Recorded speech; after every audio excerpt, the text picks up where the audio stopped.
I need that sports encyclopedia. U.S. Steve Cam. Got Trent in the cut. What are you? He's the best. Yeah. He's a master motivator. I'm a master motivator. I ain't no regular ass motivator. I'm a fucking master. Coaches tried to make practice so hard that the game was less intrusive. Like they coached you that way. Like people think, well, they were just yelling. No, they were trying to put you under stress and put you in under duress so that when you got in the game, you could mentally handle adversity. If you go through JUCO and you make it out of JUCO, you can make it anywhere. I respect the hell out of you to see that you're doing what you're doing and still doing what you're doing for real, the way you do it, man.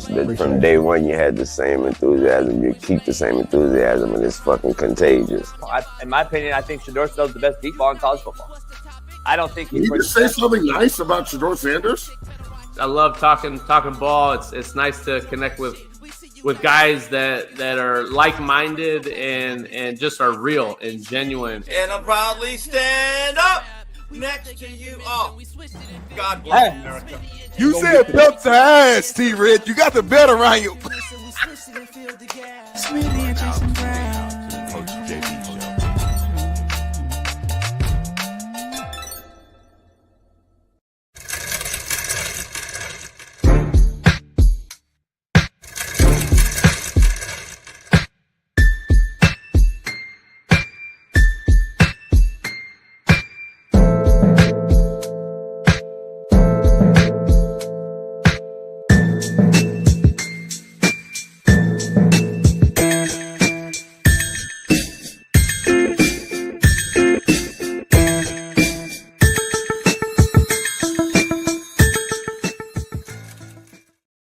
What up, man? We're in the building. It's Free Game Friday. We're in the building, man. Pound the like on the way in the door, and on the way out, don't let the door hit you if you don't.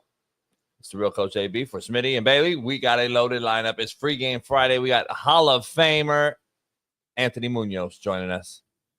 SoCal legend, Bengal legend, Hall of Fame, NFL legend. All week long, it's been legend after legend after legend. And real quick, yesterday we had legend after legend after legend after legend after legend, and it was our lowest viewed show of the week. Make it make sense. You know why? Because it was from a thumbnail that we created. Don't you guys understand? We're here every morning, 6 to 9 a.m. Pacific. It shouldn't become a thumbnail issue. You should just fucking be here. Now you don't know who's on the show. Any day we could have a legend like Dick Vermeil popping in on us. So you don't know. The show's growing. That's what she said. So you guys need to be here for it. It's Free Game Friday. Become a member if you're not one. And Smitty got fired, man. So it is C-Note Friday as well, as he needs some fresh avocado toast. Let's bring our main man in right out the gate because it's Free Game Friday. Our Far East Sider, 317, LeBron hairline having, Lamar Jackson loving, AR5 defending, Caitlin Clark swinging, Naptown, Indianapolis, cold loving, Pacers jocking, jobless, Big Smitty. Beating your shit on me? Yeah. Far East Side, baby, 317 out the gate. Nasty. Naptown stand up. This is for you. Post Road, Midhofer, German Church, Arlington, 16th and Post, Warren Central, Dub C. You know how we get down, man. What's going on, man? Free Game Friday. I'm lit. We turn it up. About to blow this show up. About to make $100,000 a month off this show alone. And we gonna switch up on everybody. What's going on, Jason? What you eating? Oh, change them, y'all. He's eating avocado by himself. Oh, yeah, yes. Woo! That made my morning. God so good. God so good. Woo! God powerful, boy. This is a testimony right here that you can change people. I changed Jason Brown. Clap it up, chat.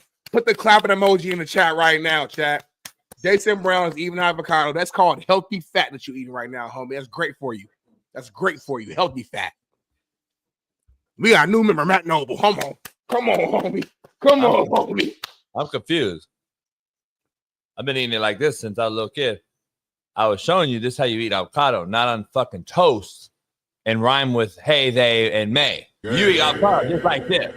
You don't eat it on fucking toast, homie. You just eat avocado. Right? I'm showing you how to eat avocado properly, homie. Salt, pepper, homie.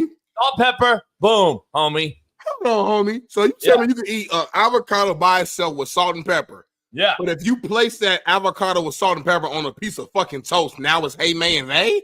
Yeah. That makes zero sense. You understand that, right? No, it's actually not. Avocado is the greatest food on planet Earth. Let me ask you this then. It's the Can I eat toast by itself? No. Okay, so it's the toast that's the issue. Yeah, you gotta have like peanut, I do jelly. Like toast with jelly ain't it's wrong. Butter and jelly, yeah. But I don't eat toast no more. I cut out bread, remember? So that's what I'm saying. But no. The conversation is it hey, may, or they? I don't understand. Yeah, avocado toast. It just the whole thing. There's a boat on the ocean out there when I go out, and it's called Avocado Toast. I've sent you a video of it. That's the name of it. Yeah. And I found out the whole boat is a crew of gays. Okay. So it's like it makes total sense that they would name it Avocado Toast. They don't own Avocado Toast. I'm not giving that to them. No. That's what I'm saying. But they try to. They'll try to cancel you and own it. But what I'm saying is they own Avocado Toast is just the whole like surrounding of it sounds gay. Avocado toast, just something like a female would do, or rich bougie, maybe not even gay. Rich bougie, Beverly Hills sounds like avocado. Can I have some avocado toast, senor? Like, yeah, I can't do it. But just before we wrap up, just for clarity though, if I had an avocado separately and I had a piece of toast separately and I ate them separately, it's fair game. But once I combine them both together, that's the issue, correct? It might be the actual act of putting avocado, which is kind of like a healthy. I love avocado; it's one of my favorite. But the act of spreading it on bread and then throwing bagel, fucking whatever bagel shit cream on it. You have the seasoning though, and it wasn't brand new. I got it for you. No, it wasn't brand new. Content creator, homie. I created it. It wasn't brand new, homie. So what does that mean? Like how I filmed you and I act and you acted as if you didn't know you were being filmed, like real shit. Like we could have made a movie with no production.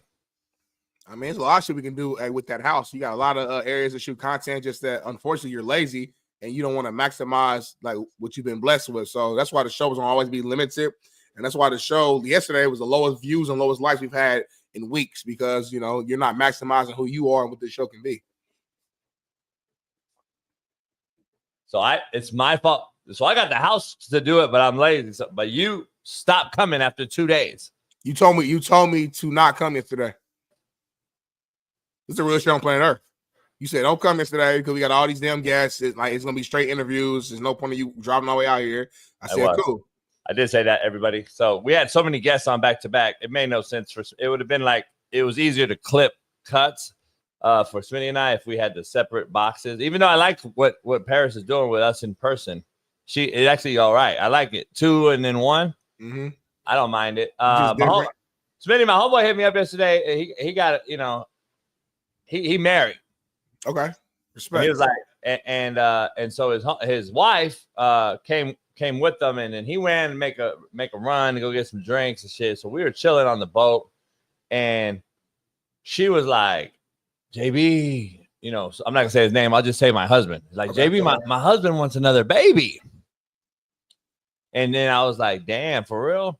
And she was like, yeah, I'm fucking relieved. I don't like the first one either. And I was like, the first what? The kid? The baby?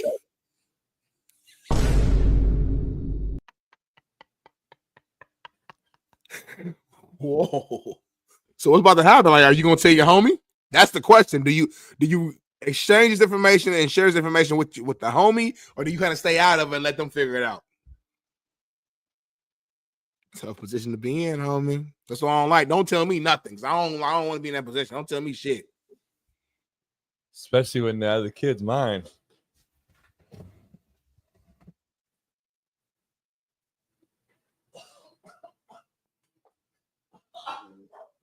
Wow. Wow. If you got a wife, do not bring her around JP. That's what I learned today. If you got a woman, Keep her at home, homie. Wow. So how do I break that, homie? Yeah, let's keep that to yourself. I mean, you just broke it. He might watch the show. He just broke it. It's out there now. You know our chat. They gonna cut it up, slice it, post it everywhere. So everybody, Rio, shut the fuck up. Kyler Murray looking motherfucking special ed looking mask. Motherfucker look like Webster out here on crack rock. Stop. Anyway, it was a joke. It was just a fucking joke. I was fucking around. Joke of the day, everybody. Clap it up. Anyway, Smitty, yes, I'm left-handed. Somebody asked me. Yes, I'm left-handed. Smitty, Cam Newton versus everyone is on the thumbnail. I know exactly how he feels because everyone's against me every day, and I'm here for it. Ryan Clark once again made it personal and shows what a fool he is by saying Cam forgot his cape when he couldn't win a Super Bowl in Carolina. Let me reiterate, Carolina. Gilly the Kid, or whoever this nobody is, sounds off like an absolute buffoon again, talking about someone he could never emulate or could come close to being on a professional level. This guy played high school basketball, everything I see. These dudes are jokes. And if anyone here doesn't like Cam or doesn't think Cam with this particular Eagles team would have won, you are fools. And if anyone on here thinks Jalen Hurts is even 1/3 of Cam Newton, you are fools. And I'm here for it all day long. I can't wait to dive into that with Big Smitty. President Donald Trump, Smitty, has directed members of its cabinet to develop a plan in the next 30 days aimed at preserving college sports opportunities and preventing college athletes from becoming professionals, according to an executive order he signed yesterday. Trump's order sets out specific guidelines, Smitty, for preserving athletic scholarships based on athletic department's annual revenue. It also declares that schools should not permit athletes to accept third-party pay-for-play payments, which college football has become. The order states that Secretary of Education Linda McMahon should use future federal funding decisions, among other tools, to force schools to abide by the administration's policies. In some football news, Raiders released Christian Watkins in a shocking move. Kudos to Pete Carroll for setting the tone. Great move, in my opinion. Bill Self, college basketball legendary coach, University of Kansas, has been hospitalized in an apparent health scare and heart operation that he seems to be having today. I can confirm from sources, Pat McAfee style, that Justin Fields not only is back on the field, Smitty, he ran out of the locker room onto the green grass. Love it. Yes. And I got a text message for that way early this morning. And we lost 3 legends. Like I said, Smitty, earlier this week, I said we lost. They go in 3s, and I was, kind of being facetious, kind of like, that's just kind of how it's always been. And then that day, Hulk Hogan goes. Another iconic. We have lost a bunch of legends in the month of July, but this seems like these last 3 were all iconic. And we got Anthony Munoz, Smitty, Hall of Famer, USC legend, joining the show in about 20 minutes. So pound that like right out the gate. We are in the building. It is Free Game Friday on another Coach AB show with Big Smitty. That's it. Ready to go home. I appreciate y'all, man. Thanks for tuning in. Thanks for all your C notes, man. Make sure you hit the like on your way out. We didn't do any of what I said, though. We just talked about it, and then we're going to leave. Hey, one day let's really do this, though. Like as a joke. And then Bailey will, just put in, an end bump or something, or like the X, you know what I'm saying? That makes it like we really about to end, and then come back. So I just say this like September or some shit. Let's dive right into it, because this Gilly the Kid, Gillis or whatever, tell me, he's a nobody. Absolute nobody. I heard him talk, sound like a fucking tard, look like a tard, and it just seems like he's chasing. See, I didn't know. When I seen him with that big old fucking goofy hat on, that's when I've seen him before. I'm like, who the fuck is this nobody?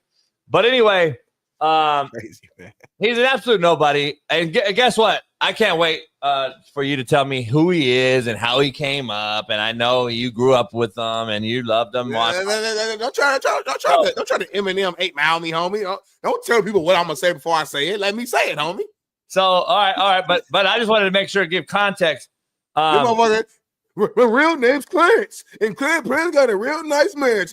And yeah, I'm white. Yeah, I'm a fucking bum. Yeah, like you doing the whole shit before I even get a chance. Like, let me say my shit. The other motherfucker was like, he got no comeback. I better drop the mic. He said, "Here, tell the folks something they don't know about me." I already said it, homie. You said my whole shit. Yeah, nah, I don't know him really. Smitty will tell us who he is. I don't know. I have no fucking idea who he is, but he's not Cam Newton. He'll never be Cam Newton. And to me, he looks like a straight up smoker. And I grew up in Compton with cats that look exactly like this guy. I'm just gonna be real. Big eyes. He don't do no drugs on me. No, I'm not saying he does. I'm not saying he does. I'm not saying he does, but I'm saying he looks like a smoker. He looks like a berry. We call him a berry. He looks like a berry. He's black, but he's like something. He's like yeah, he looks like Somalian, homie. Like how you say Eritrean? It's something like that. He got something. He got something. But yeah, he looks real quick before you show the video, for those who don't know, Gilly is a was a rapper. That was his foundation coming up. He's not a rapper no more. He don't make music no more. No. Here's the thing. When do you know? Like, I get he's a rapper. Like, he stopped making music. Yeah. Keith Smith's in here. He raps. No. You rap. He's not a local rapper. The guy can actually like spit, rap. But everybody rap. No. I'm saying like he not like me and you freestyle. I'm saying he actually was with big time artists. Was in multiple like Lil Wayne videos. I think he was signing young to Cash Money at a point in time. Like he never reached the highest heights that he probably wanted to reach, but he had deals and he made it to like he wasn't a local. He was more than the region. He was known. Like as a kid, I knew who Gilly was. What I'm trying to say. He just never blew up to that next step, and then he ended up transitioning. You didn't hear from him for a while. And then he was able to get a deal with Barstool with his podcast with him and his cousin, who was in prison for 20 years and got out, Wallow. And they have a very, very popular podcast where they interview, mostly different rap artists and stuff like that. And he has a big, fun personality, and it does well. Like, that's who he is. Go ahead, Jason. I never heard of him, and I never heard him rap one time or any song. So, Dorian, I don't want to do any research. He's a fucking nobody like you, Dorian. He's from Philly as well, East Coast. You know what I'm saying? Absolute nobody. Absolute nobody.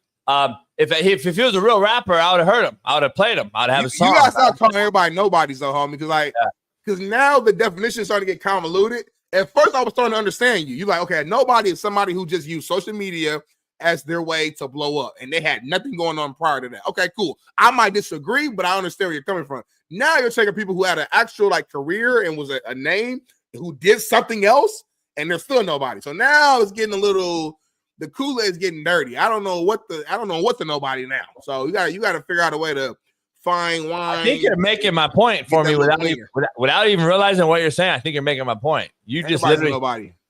You just said it again. Like, no, the people we're keep talking about are fucking nobody. This guy's a nobody. Big eye, fucking goofy little fuck. Let's play the video. Let's see what he said. To Cam, he's a big time Eagles fan, obviously, y'all. So let's see what he said in response to Cam Newton saying Jalen Hurts is not top 10. Check it out.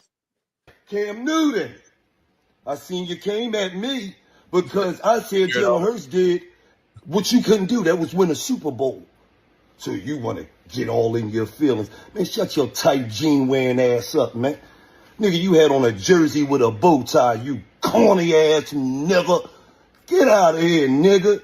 You will never be able to fuck with Jalen Hurts, nigga. You super goofy, corny ass nigga. Get out of here, nigga. What you do? You won MVP, won a Super Bowl, win a Super Bowl MVP. And you hating on him. Cause he did what you couldn't do, nigga. Win a Super Bowl. And he been to 2 of them. So when you hating on him, nigga, just know you wasn't better than him, nigga.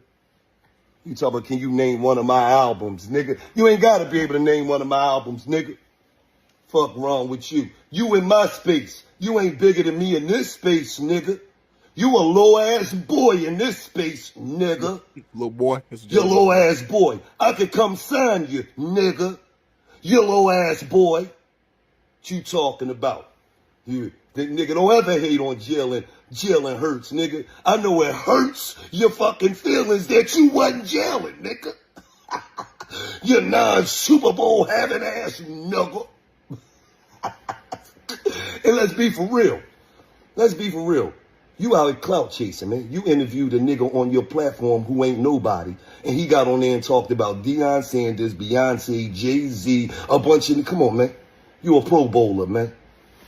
You made millions of dollars, man. That's the type of content you chasing, man. Get your goofy ass out of here, Cam. Super goofy ass nigga. Tight jeans, jersey with a bow tie wearing ass nigga. Fuck you thought. You called the right one out, you super goofy ass nigga. Right. JB, you want to go first? I don't know. Like, the shit sounds ignorant as fuck, number one. We got 6 minutes. Go in. Yeah, the cat sounds ignorant as hell. There's a lot to dive into. First of all, he's a nobody. And I guess, again, you guys, the demographic, you youngsters. He's your age. I get it, but who made him famous? Not me. Your age. Nobody my as age. a rapper. Nobody my age made him famous. As a rapper. He's known as a rapper. Go ahead. Anyway, I get he's known as a rapper, but nobody I know him. I don't know him. Well, So you're on the West Coast, so maybe that's the reason. He's an East Coast guy. So he's a nobody. Because I think East Coast, I know Nas. Yeah, because he made it to the pinnacle of rap. Oh, I know Jay-Z. I know, your name like the top people of the world, of the rapper world. Big Daddy Kane, and I know all the East Coast rappers, homie. I never heard of him. So I'm just trying to say he's a nobody. And listen, maybe kudos to him, made it big and all that. Again, from nobody's supporting him because I don't know him, never heard of him, never heard one song. Sounds like a buffoon. But he's not Cam Newton. And he sounded like, I don't know. People say, JB, you sound ignorant. But that guy didn't sound ignorant, right? The N-word fucking 1,000 times. Y'all mad at Hulk Hogan, though. Oh, no, that's a whole nother. I don't like speaking on somebody who just passed away, but do not compare a black man saying the N-word to a white person saying that. There's a lot with Hulk Hogan. I'm not going to go into that because rest in peace as the wrestler. Same There's shit. A lot of shit outside the ring that Hulk Hogan has done that's controversial, and we'll leave it at that. He passed away. Let's leave it at that. But don't compare Gilly and Hulk Hogan saying the N-word. Yeah. You grew up in Compton, you know better than that. Stop. It's ironic, though. It's ironic. It's ironic how motherfuckers pick and choose. Hey, ironic how motherfuckers pick and choose, though. That's a whole other conversation. JB, let's pause this conversation now because our legend is here, and we're going to bring this whole thing back up, Bailey, a little later. And we got we didn't even do quote of the day or anything. So we don't care about that. It's probably going to be weak today anyway, knowing you. Damn, I had a good one for you, too. My fault. Let's dive right into it. We got a legend, man. SoCal legend, USC legend. Watch him growing up. Can't thank him enough for hopping on here, man. Legend right here, man. Like true legend. Like this might be the most legendary guest we've ever had. If you really think when you brass tacks this whole thing and look at his accomplishments, JB. Yep. This guy right here, I think, might be the best of the best. Smitty went to Chaffee High School, which is right here in Ontario, Rancho, Cucamonga area. I coached at Chaffee College, obviously, years ago. So he's a legend in those parts and all over. And I can't thank him enough for hopping on here. And our main man, NFL Hall of Famer, Anthony Munoz, joins the show. Can't thank him enough. Gentlemen, how you doing? How's it going? Good. How you doing, brother? Appreciate you coming on. I'm doing fantastic. Thanks for having me. No doubt. Honor and pleasure to have you on. No doubt. Appreciate you, man. Hey, you're talking about, first of all, you're talking about Chaffee High School. You coach at Chaffee College. So we're from the IE, as they said. You got to mention that. The IE. I live here now. I'm feeling IE. I'm doing the show from the IE. Smitty's in Inglewood area. Okay. Yeah. Yeah. He lives right there on right there in the hood. Yeah, in the hood. That's right. Yeah. Real comfortable though. Real comfortable out here. Yeah. It's funny because I hear a story every day about you because I do a show after my show. I do a show with Shaun Salisbury, so he tells me a new story every day about you. So all the legendary SC stuff. So he's a guy, man. Big Shaun. He's still working it, huh? He's still doing it. Man, he's still doing it. He's got all these different shows going on. So yeah, it is what it is. Let me ask you right out the gate, man. I right out in the morning on the West Coast. Thanks for everybody hopping in. You're a Bengal legend, and we've had a bunch of different guys on lately. I've had Willie Anderson and different guys on the show, and I want to know your perspective on the so-called cheap franchise kind of quote that everyone throws out there. Because Willie had he had a good interesting take. He said, "Listen, man, the Bengals have paid a lot of us too." And he's like, a lot of people, every franchise has that if you dive into it. Where are you at with this franchise, particularly handling the Shamar Stewart situation, this rookie who's not signed and hasn't hasn't. I don't know. He may go back to college. There's all kind of things that are going to happen here. Where are you at with that particular deal? And then Trey Hendrickson also not being signed on the other side. Well, let's put it this way. They call him a cheap franchise. Joe's making 55. Chase is making 40. You got they got about 145 million between the three. I don't see that being cheap at all, man. You know, that's been their tag the whole time. But you know, when you have guys that are worth it, they're going to take care of them. I mean, you know, to me, and I know I'm a Cincinnati guy, but I watch a lot of football. If I was going to start a franchise and you give me one pick quarterback, I'm taking number 9. I mean, you know, I know Josh Allen's unbelievable. You got Mahomes, you got Goff, you go right down Jalen Hurts, but I'm going to take Joe. I mean, I'm going to take Joe because, you know, just who he is as a person, as a player. You know, this number 1 pick, I don't know what's going on there. I mean, there's a lot of new stuff that's being thrown out there. You know, I've never met the guy. I hope he signs and I hope he lights it on fire. You know, I hope he gets more than 4 sacks in 4 years or 3 years that he had in college. You know, supposedly he's an unbelievable athlete. I mean, you have to have something to be that high of a draft pick. But as we know, Cincinnati's had their share of guys they've taken the first round that haven't panned out. So all I'm saying, you know, the other guys are in camp. I've been there the last 2 days watching the guys.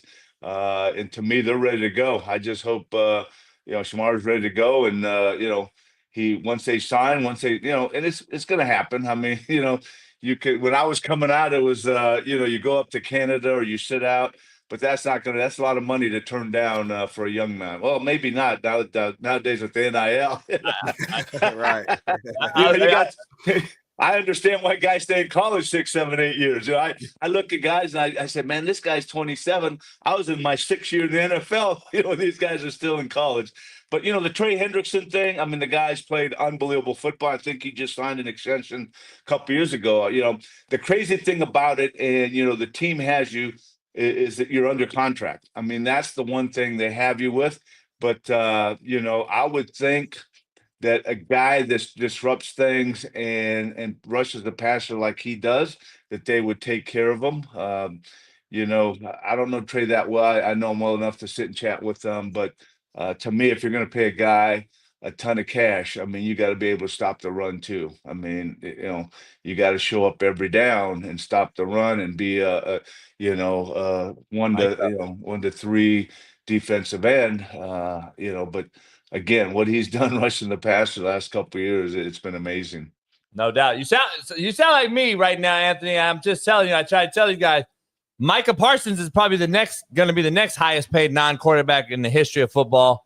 And he's a guy that I question stopping the run, not trying to get in there. He don't want to get in the B gap, Anthony. He don't want to get in the B gap. Yeah. And I don't know if people understand that, but sounds like that's kind of like Trey's deal too, you think, especially he's led the league in sacks 2 years in a row, but I don't know. There's a reason why he's not signed right now, in my opinion, and I'm not in the office. We had Solomon Wilcox on yesterday, another Bengal, a former Bengal, and he was saying, like, you know, similar things that you are, but let's look at a guy that rushes the passer, gets after it, but he's willing to get in the A gap, the B gap, the C gap. He'll get in all 3 gaps at the same time, and I don't like him because he wears that black and gold. But Watt over at Pittsburgh, I mean, the man plays the run. He's going to take you one-on-one if he has to, but then he's going to rush the passer. He's going to intercept passes. So to me, if you're going to get, you know, that big money, you got to be able to, you know, 3rd and 1, get your nose in there, get it dirty, and stop the run. Smitty, one more thing. I agree with. I agree with that statement. I guess for me though, if the Bengals don't pay him, they're basically just saying that they believe as a franchise they're okay without him, because we know the NFL, somebody will pay him. If the Bengals don't pay him, somebody's going to pay a guy who's leading the league in sacks. We know how important sacks are. They've always been important, but in today's game, as much as guys pass the ball and they're in shotgun, if you can lead the league in sacks, you're highly valuable. So if they're not going to pay them, then they're basically saying, "Hey, we're good with you. You going somewhere else." No, I hear you. That's going to happen. That's the nature of the beast. That's going to happen. But I'm not saying they shouldn't pay him because, like you said, he's led the league the last 2 years in sacks, and I would love to see him back rushing the passer, because last year he was the only one getting to the passer. So, hopefully that happens. Hopefully when we open up against Cleveland up in Cleveland, that he's there rushing the passer and getting after. I was going to say, I don't know which one of those 5 quarterbacks are going to be starting, but hopefully he's getting after one of those Cleveland quarterbacks. Yeah. Let me ask you, is in your opinion, is Cincinnati, let's just say they don't get Henderson, and they because last year, in my opinion, the defense cost him an MVP and a big-time playoff run, as well as they were playing towards the end, and they just didn't mathematically didn't get in because even though they went on a run. Are they wasting Joe Burrow's greatness if they don't get something done on defense and get him back to another Super Bowl? He went Super Bowl year, 2 in his career and hasn't been back since. Are they wasting him, in your opinion? As great a talent as he is, he's I'm with you. He's one of my favorite. I think he's a top 2 quarterback right now. But are they wasting him? I don't know if they're wasting him, but they got it. I agree. I don't think, at least in my humble opinion, the way they were rolling offensively, and if they would have had, I don't think anybody wanted to play him in the playoffs last year. I mean, because I'm going to put up 40 on you. Are we going to hold the opponent under 40 and win the game? Yeah. But I mean, after they started out 0 for 3, 0 for 4, whatever it was. But man, when they got rolling, it was like, to me, it was like video game stuff. I mean, Chase. It's interesting. We do. I got to share this because we're talking Joe, we're talking Hendrickson, but we got to talk number one. Me and my buddy, we do, when we travel, we drive here, we drive there, and then when we're playing golf, we do Mount Rushmore. We do Mount Rushmore of country singers, rock singers, movies, baseball teams. And I was playing, we were playing golf with Zach Taylor and his strength coach a couple weeks ago.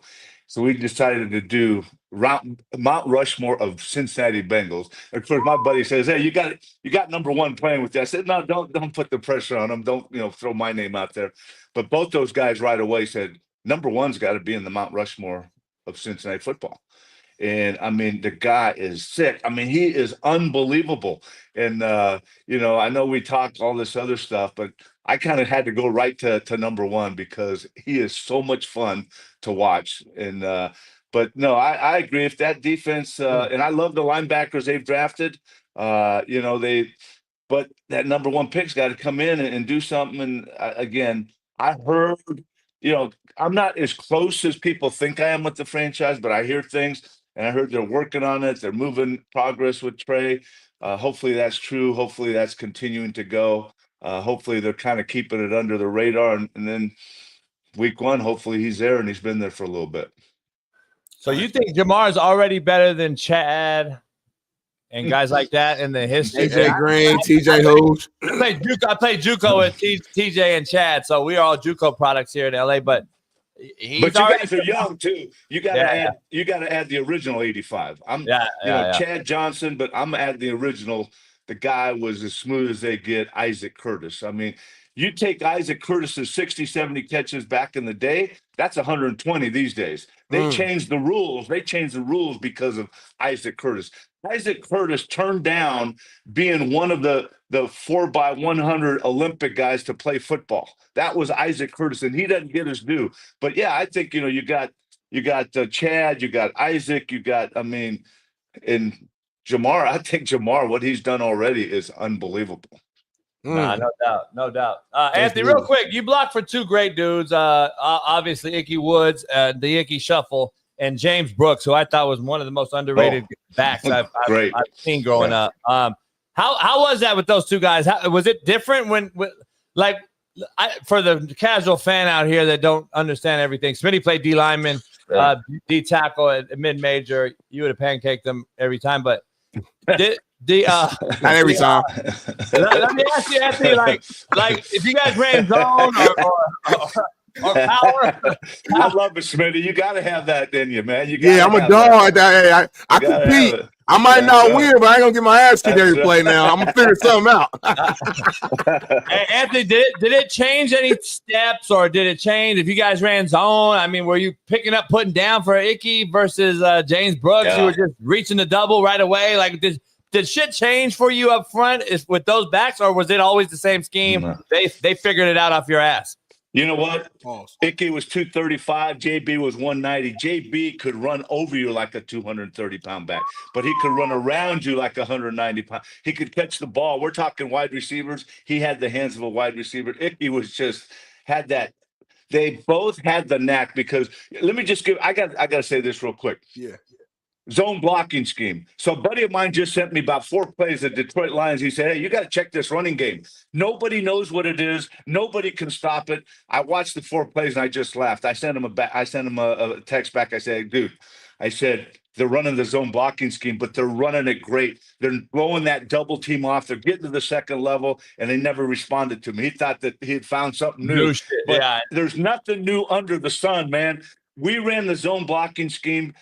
When you win championships, you're the guru. We didn't win the Super Bowl, so Jim McNally was not the guru of the zone blocking scheme. The Cleveland Browns didn't win a Super Bowl, so Howard Mudd was not the guru of the zone blocking scheme. We were running that in the early 80s, way before Denver won the Super Bowl with Alex Gibbs. Alex Gibbs was a student of Jim McNally and Howard Mudd.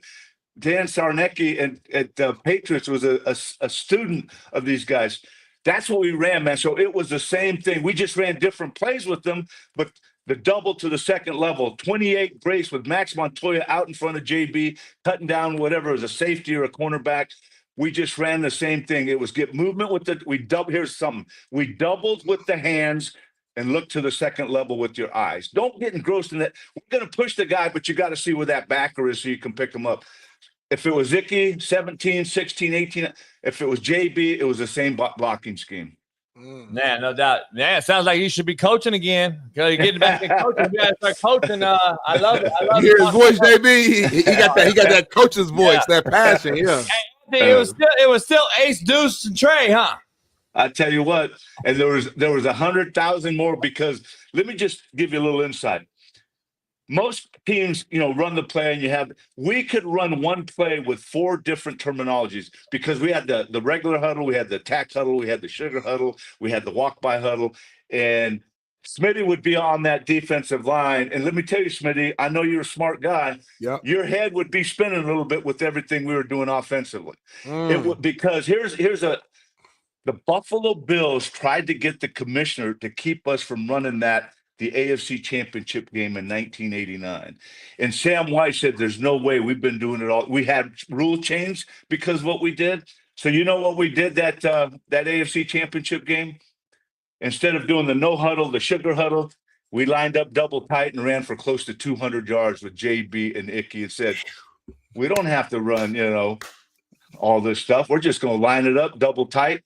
And you stop it. If you don't stop it, we're going to run 16-17. You tighten it up. We're going to run 18-19. You loosen it up. We're going to 16-17. And that's what you do. Then we go 28 grace with JB. And then we let Boomer pass the ball 13, 14 times. It's a little play action. We got to give those wide receivers, Collins with Tim McGee and those guys, a little action. Rodney Holman. When you have skill guys like that, you got to keep them in the game because they were blocking their tails off. And so – to me, it's, you got the ace, the deuce, the trade, all that stuff. But it was just like, check with me, go to the line. You're either going to run inside, outside. You're going to go even or odd. And that's what Boomer was calling the whole day. And we were just like, as offensive linemen, we're like, we don't need to sit there in 3rd and long. It's 3rd and 1, 3rd and 2. Let's just run it again. I love it. So that was fun.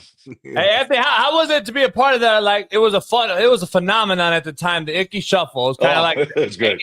It was like the '85 Bears, right, when they danced after they won it all. And all. How was that becoming part of that culture, like cultural phenomenon when Icky Woods and all that? How was that when it became? If there was social media now, it would have been huge. Oh, yeah. How was that as far as when he created the Icky Shuffle? Well, the great thing about it, first of all, was that the guy had an amazing rookie year, over 1,000 yards, powerful runner. But to add the Icky Shuffle, it's made one of the most how would you say it? One of the most a dance with the least rhythm I've ever seen. Yeah. But I tell you what, it caught on. He had the DBs involved in it. And here's the thing. This is how iconic it was. He had Paul Brown doing the Icky Shuffle. Come on. Fedora hat, suit all the time, and Paul Brown's doing the icky shuffle. So yeah, it was fun. I mean, I get a lot of kids. I have a foundation. I've had it for 24 years and speak to a lot of young people, and they go, "Wouldn't it be fun for you guys to have had the jungle?" And we're like, well, let me just give you a little history. Back in '81, it started when we beat San Diego and going to our first Super Bowl. But the jungle was rocking through the '80s, and people painting their faces, and they go, really? Yeah, ask your grandparents. They're the ones that were watching me. They're the ones that were watching me play. But yeah, Icky, man, it was a shame that he got hurt. Never really got back from that knee. But man, the guy was phenomenal. It's crazy. You mentioned JB and Icky, but we had a third in that group, and he couldn't stay away from the drugs, man. Probably just as good as those two. Maybe, I don't know, Stanley Wilson. Oh, damn. Remember that name? Hell yeah. Stayed at Oklahoma. The guy, when we had those three, we could have just run the wishbone. I mean, seriously, that would have been. But he just, he got suspended a couple of times. And if you remember the night before Super Bowl 23, I don't know if Smitty's old enough, but he was in that drug stupor the night before Super Bowl, so he didn't get a chance to play, which is sad. I mean, very sad. But yeah, I mean, to be able to block, think about this: you have Icky, JB, you had Stanley, but then go back a few years. I had Marcus Allen at fullback, Charles White at tailback for 3 years. I mean, it's like USC, that is an offensive lineman's dream. And Smitty, I know your dog, man, you'd have been battling, but come on now. I would just say tackle those guys. We're going to let you get through, and you just go ahead and tackle those guys. Hey, Anthony, you mentioned the '88 game against the Bills in the AFC title game. You guys go to the Super Bowl and play the Niners ultimately, but you go against Bruce Smith in that game. Bruce Smith, Reggie White, like all the other greats you faced. Was he one of the ones you had to prep for personally on a different level, or was it just business about going about business? Well, my prep, regardless of the name, was I always prepped to the highest. I mean, I felt I was going to play the best guy every Sunday, but the best that I've ever played. And I didn't play Reggie. Reggie was on the other side. Reggie might be the best I've ever watched, him and LT. But Bruce Smith, by far, is the best I've ever played. Smitty, size, speed, quickness, strength, smarts. I mean, long. He just was a total package. And I knew that right away when he came in as a rookie. And he was about 285, 280. And then he got down like to 275 and could run all day long. And it's like, okay, game on, man. I had to have my, not A game, I had to have my A plus game with him. But, at left tackle in those days, man, every week, just like today. I mean, every time those guys get ready, I had, you got a Bruce Smith, but then you had a Derek Thomas who was 235 that could rush the passer like nobody else. Right. You remember he had the 5 sacks one game against, thank God it wasn't against the Bengals, but he had 5 sacks one game. The guy could, and that was the sad, him passing away. But the guy was amazing. But you just go right down the line, and I just could give you a dozen guys, but definitely Bruce Smith was the best that I've ever faced. I mean, Bruce getting over 200 sacks in his career, and they played in like a 3-4 front, if I'm not mistaken. Oh, I know. Exactly. That is extremely. People don't. That is tough. Yeah. That makes it even way tougher playing. In that tight alignment, or even probably 4 eyes sometimes to get to be that active is incredible, man. So I mean, but also they cocked. This is how good he was. They cocked him over the center at times. How about that? Right. I mean, they put him in the middle. So there's a guy that wasn't afraid to go in the middle and, get dirty in the middle. So, but Bruce played 20 years, right? If I'm not mistaken. 19, 20. Yeah, he finished with Buffalo. Then he played some with Washington. I think it was 19 or 20 Well, he literally averaged 10 sacks a season for his career. Unbelievable. That is incredible. You think about that. So I want to ask you, there's a big moment in your career that you got to be a part of, the Freezer Bowl. You played in that. I think it was the coldest game in NFL history, and I think you guys as an offensive line group decided to come out there with no sleeves on. Can you explain just that? I guess that conversation and that process, and what went into the mindset to go out there with no sleeves? That craziness, the stupidity of coming out with no. O-lineman always wants to do some extra stuff. Even at the college level, you got the O-lineman out there in the field pregame with no shirt on. It's okay to be cold. It's cold out here. Hey, so as a former defensive lineman, you guys grab at times. You got that material on. Yeah. Well, we had jerseys kind of like they do now. When they bought them, they were 52 extra long. When we put them on our pads, they were like 42. Yeah. You know, you had to put them on. You had to have your buddy help you put them on. And, you know, so it was, yeah, exactly. Like, then you got to make sure you can breathe and loosen it up a little bit. You're sweating before the game starts. You haven't been on the field yet. Exactly. Hey, It's don't have to take it. Don't go have to take a shit. Oh my God. No, don't make any adjustments after that, because forget it. You got it. But you know, so that was the thing. I mean, we played Buffalo the week before at home, and it was like 52 degrees. A nice football day. And you know, that was 2 years after I left USC. My last game at USC was a Rose Bowl. I played in 82 degrees January 1st. Now, so I always had like a little tradition. Max Montoya, who played at UCLA, was my roommate. And I would always wake up. I was an early riser. I'd open the curtain and give him the weather report. You know, it's like Denver. We played 1 year in Denver. We had a walk through the day before. It was like 55 degrees. The next day I said, all right, open the window. I said, I can't see across the street. They had a snowstorm that night, you know. But that morning for that game, I opened the window, the curtain. I said, Max, blue skies and the sun is out. And then all of a sudden we get down, we can't start our car. It's 59 below. I mean, I'll tell you what, it was painfully cold. And like I said, blue sky and the sun's out. So we get to the stadium and it's like everybody's trying to put this on and that on. And, you know, you put too much, you can't move. So basically it was I always wore a pair of gray shorts under my pants, gray T-shirt, shoulder pads, and jersey. So we decided, because people say, well, did you do it because you had a psychological edge? Well, no, we did it because you wear sleeves. It gives the defensive lineman a chance to grab some material. So we had tailored, we put a little Vaseline, but that didn't help. So we come out bare arm. We come out the pregame warm-up, and it didn't last very long. We spent like maybe 3-4 minutes, and we took it back in the locker room, warmed up in the locker room. That's how cold it was. But when we were out there, we looked across the field, and we noticed 2 Chargers with no sleeves on. Okay, so now we go in, we warm up. The 5 starters, we're no sleeves. Our 3 backups say, hey, you guys are starting, so we can wear sleeves, right? And we said, nuh-uh. Hey, we're a unit, man. No sleeves for all 8 linemen. They're like, this is nuts. So we run back out for kickoff, and me and my buddy said, we got to find those 2 guys on the Chargers that had no sleeves. So we're sitting and we're looking across, and there they are. They had like 2 or 3 layers on. They weren't going bare arm, but you know, we did that, and it was it ended up, I think, being the psychological edge. And here's the crazy thing for you. At least we as linemen could wear gloves. Kenny Anderson, who threw the ball unbelievably that year, MVP, had no gloves on, kept his hands in his pants until he got under center and then pulled them out and took the snap and threw the ball. I mean, it wasn't as tight as he usually threw it, but it was pretty tight. So I explain that game and say, painfully cold, 59 below, coldest. And if every person that has told me that they were at that game was there, we would have had like 300,000 people at that game. Yeah. Everybody was there, you know, but I think we had less than 10,000 no-shows with that weather. But you know, it was for the Super Bowl. So you got out there and you played it. Let me ask something. You mentioned Max, obviously another JUCO, Cali JUCO legend. We've had a bunch on this week alone. We had Dick Mount Sac JUCO, Pride of La Puente, right? I think La Puente. That's right. Are you and him the best 2 Latino American offensive linemen ever? I'm going to be biased. I'm going to say, yeah, I think Max should be in the Hall of Fame. The God.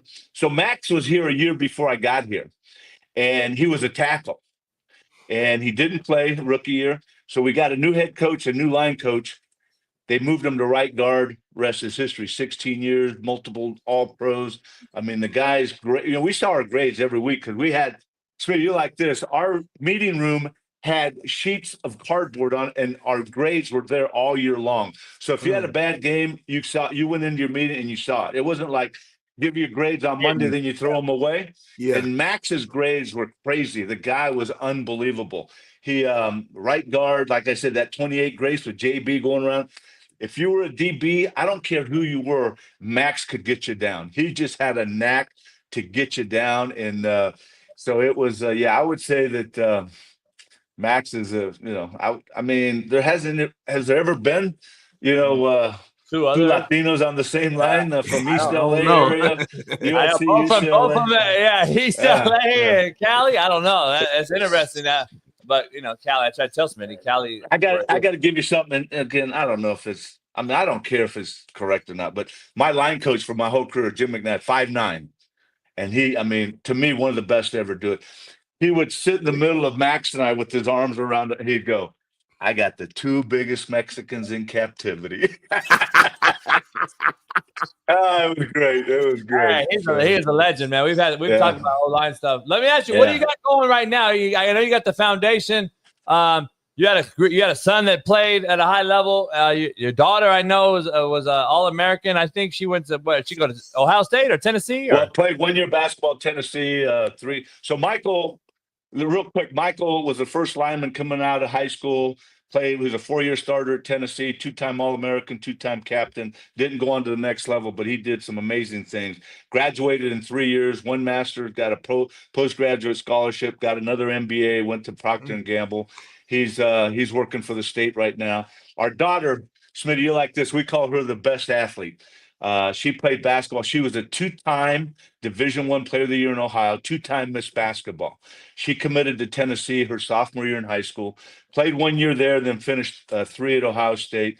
But we're older now, man. We got 10 grandkids, so we're in the next phase. Michelle's got 2 boys, 2 girls.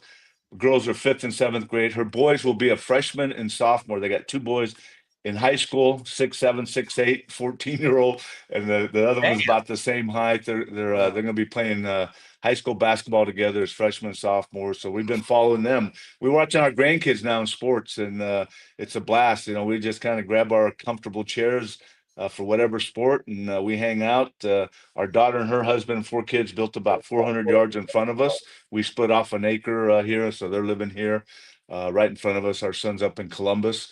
But yeah, so it was, it's amazing. People, they'll see me and they go, "So are your kids out of college yet?" I said, "Man, they've been out of college for 25 years. What are you talking about? 20 years. We got 4 high school grandkids." So that's and then my foundation, we're finishing up our 24th year. It's rolling, man. We work with about 25 to 3,000 kids a year with 8 different programs. Everything from mentoring to leadership to character to the spiritual component of life. So I'm doing that, and then I just finished up a 3-year stint, not only being a member of the Pro Football Hall of Fame, but I was actually an employee. They created a position, they hired me to work with the new president. So I just finished 3 years, still doing a lot with the hall. And then I still try to help out as many other non-for-profits. I do quite a bit of speaking as much as I can. I have a corporate apparel promotional item company that same building as my foundation. So I'm busy. I'm busy and trying to play this crazy game they call golf. Where the ball sits there and it's not even moving. You try and hit that. So I'm playing quite a bit of golf now. Let me ask you real quick. Personally, what made you stay there? Was it just a great Cincinnati? You loved Ohio. You never thought about coming back home, or just the prices and the craziness here, or what? Or what? You just said, "Screw it, I stayed home. That's all the above, starting with the craziness." No, you play somewhere your entire career, and we were entrenched in the community. My wife's from SoCal too. I had a job offer to go back to LA 6 days after my last game. Our kids were 9 and 11. I said, "You know what? I think we're going to stay here. We love the lifestyle. We love the people." I mean, I look out my backyard. I got 10 acres. I got a 2-acre pond in the back. I got the kids living in front. I don't have to worry about, people put my blinds down because my house is so close to my neighbor. They're seeing what I'm doing. Yeah, but I tell the first thing I say is the reason we stayed here is because of people. It is an engaging community. It's a very giving community. I tell people I used to be a member of a team with about 50 guys. Now I'm a member of a team that, they call it the tri-state area. I have my foundation, but I have, volunteers, corporate partners, great board. And that's why we're here. We still get a chance to go back to California, visit family, visit college buddies, which we do, quite a bit.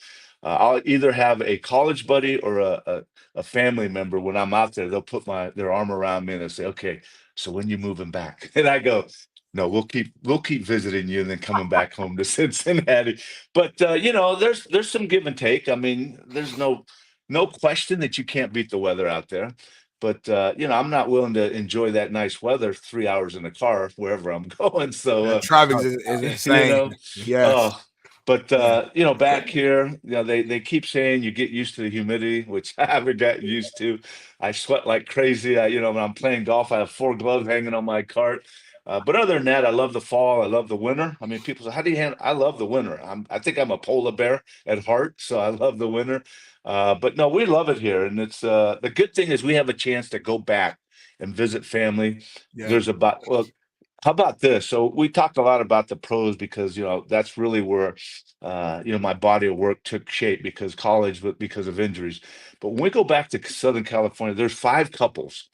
We usually go out to dinner for anniversaries, birthdays, or just go out to dinner. All 5 guys were freshman football players at USC. Now, get this. Man. That's next year, or that's close to 50 years ago that we were 4 of us were married in college, still married, and 1 couple got married shortly after college. So 5 couples, we hang out, all 5 linemen, and it's just, so we still have those connections. And then here, Linemen. They just honored Jim McNally at the Hall of Fame with the new Awards of Excellence thing. We had 10 linemen up there.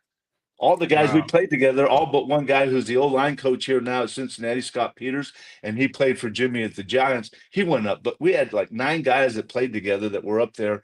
That's one. It really is, and it's a great fraternity. As Smitty knows, haven't played in the league, but now you get that unit that we had to work like a fist, 5 guys together, and it continues, and so that's the great thing about it. But getting back to it's about the people here, and like I said, playing your whole career somewhere, I have been. Financially, I tell people if I could have duplicated my financial stream in SoCal that I have here, I might have thought about it. Probably not now, but people here have been phenomenal. Business, non-for-profit, and just it's been I've been out 32 years now, man. It's been great. Smitty not even 32 yet. So there's nothing like living in the Midwest, though. You know what I mean? Oh, I'm from Indianapolis, Indiana, so we're right next door. I love Indy. It's 1 hour and 45 for me. I head over there. I love being over there. It's crazy. I love it over there. Beautiful, JB. I always try to tell them. So. What high school did you go to? V. Warren Central High School, the Warriors, Black and Gold, Far East Side. Yes, sir. All right. Powerhouse. Average at best. Powerhouse. One more thing. Before you add, I got to add one more thing. So I'll be in Southern California, and I'll have somebody come up to me and they say, "Hey, so where's home?"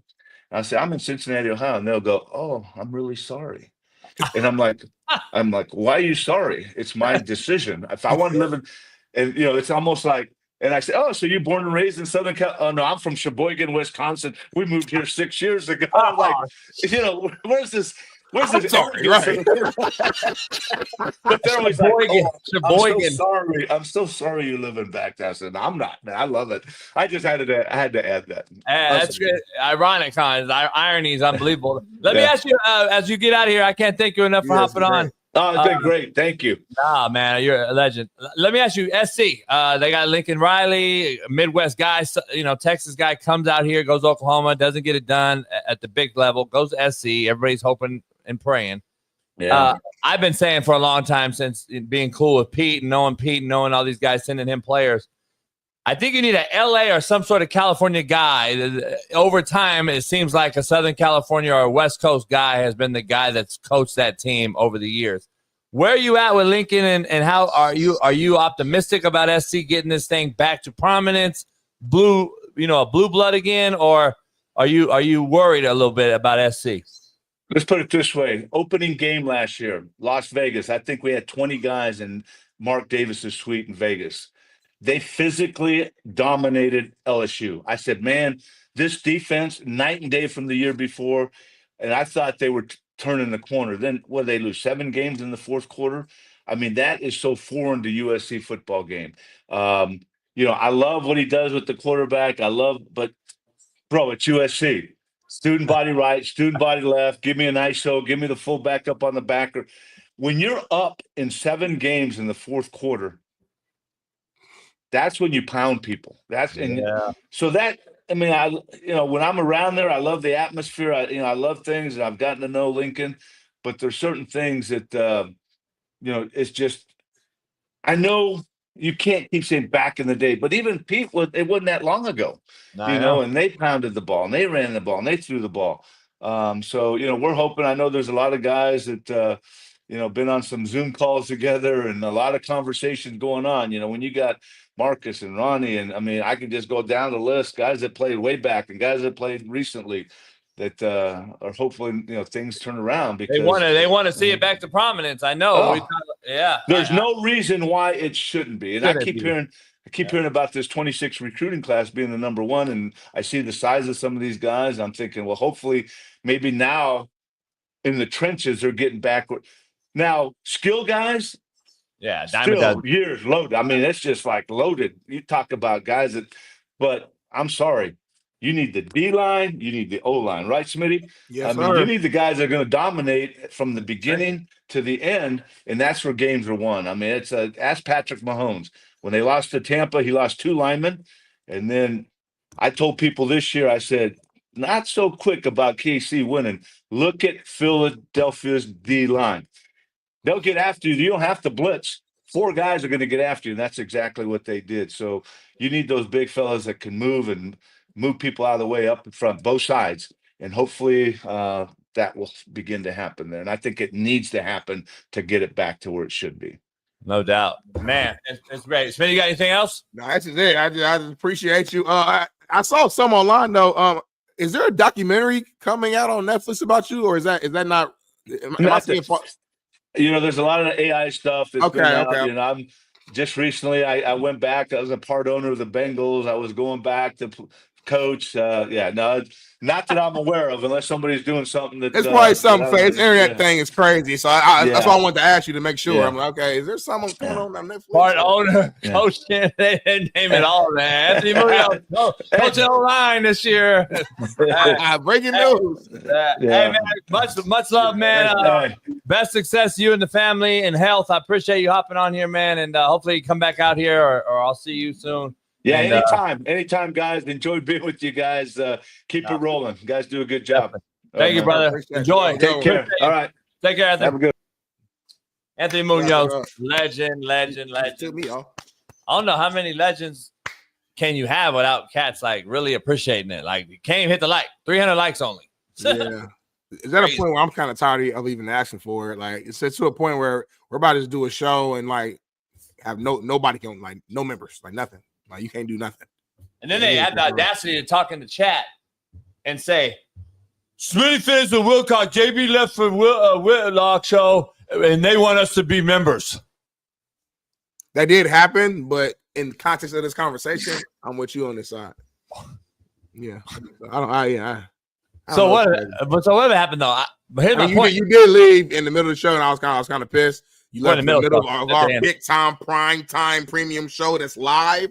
To go on another person's show that's pre-recorded, and I don't care who the person is. Our show is done, and then you go on a fucking show because we got the top show. And this is no disrespect to nobody else, but this is our show. Most of us then got fired over this show. This is our show now, so we got to boost it from. If we 6 to 9, that's what it is.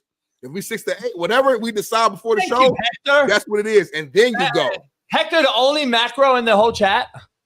So, by the way, I want to be clear because I want to make sure that Smitty understands something, because I think Smitty would actually not give me a pass, but understand this a little better.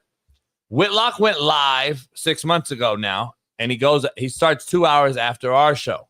So I only went on because he's live. I would not have went on because you saw my text. I denied him early because I said we're in the middle of the show and we got Fur Mills, Culpepper, fucking Jackie Slater.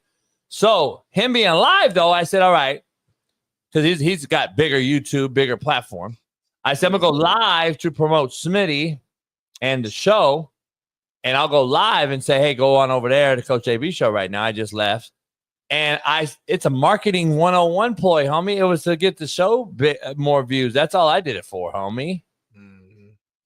You a slick dude. He said to promote Smitty. You know, you a cold hustler. The thing about it is I'm a hustler too, though. So you can't give me, I went on that show to promote you. They try to make me feel good about it to make it like soften the blow. You think you slick, homie. It's all good. But we had Anthony Munoz on just now, man. This guy is a legend, and he looks young and healthy and spry. Like, I don't know what his exact age is, but he looks like he's like 40, like the way he's talking and moving around. And that was dope, man. Some of them stories he had, man, the Freezer Bowl, and it's just dope to see that, man. I told you the Midwest is a great place to live, man, too. So I lived in the Midwest, homie. Like, I know what the Midwest is like. People acting like I'd never been out of fucking LA or something. Really let me be clear real quick. He's 66, by the way. Really? Yeah. So he still got reps left. Trell made a story, tagged us, so I put it on my story. I put it on my story too, and I responded to his ass. Okay. Yeah, he's out of his fucking mind. Out of his fucking mind. Can I tell you what he said in my DMs, homie? No. This motherfucker said, hold on. This motherfucker who's your player, who you coach, so I'm disappointed in you, JB, for coaching him this. This motherfucker said, I care about winning. I think Tom Brady's the GOAT because he won the most rings. Hold on. I think Eli is greater than Aaron Rodgers because he has more rings. Hold on. I think Joe Flacco is greater than Dan Marino because he had more rings. I said, you got it. I'm not about to argue with you, homie. I said, I hear you. This motherfucker said Joe Flacco better than Dan Marino, homie. Your player. He kind of sounds like me, though, if you really think about it. Like, I wouldn't say that dumb shit, but he kind of. That's some dumb shit, though. Yeah, but he's kind of sound like me. You get it? You see where he's kind of going, though? Yeah, but I don't. That's not a good thing. Like the Flacco thing's Joe Flacco greater than Dan Marino? No, I'm just saying. What the fuck are we talking about? I mean, even in me defending our Troy Aikman take that we did and we posted, I still said Montana and Brady. So I'm not going to be, you know what I'm saying? Even though I love Aikman to death, I still got Brady and Montana. And I love the Mannings. Eli's not fucking better than Aaron Rodgers, bro. Yeah, I mean, I get he's not. Okay. Yeah, skill set. Great, 2 great Super Bowls. We love it. Defense played amazing. He made some crazy plays, whatever. We get all that. Look at his whole totality of his career. It's night and day. It's night and fucking day. Eli's never even been a top 5 quarterback in the league at any point of his whole career. There's not no season he was top 5 quarterback in the league. Stop it, Trail. You sound crazy, homie. I gave you a pass yesterday, but you sounded stupid yesterday. Respectfully. Don't be tagging us and sharing the story and doing all this cussing and yelling and talking shit, and then you gonna hit me with some stupid shit like that. You played football, homie. You don't know ball. Do your research, homie. Fucking Joe Flacco.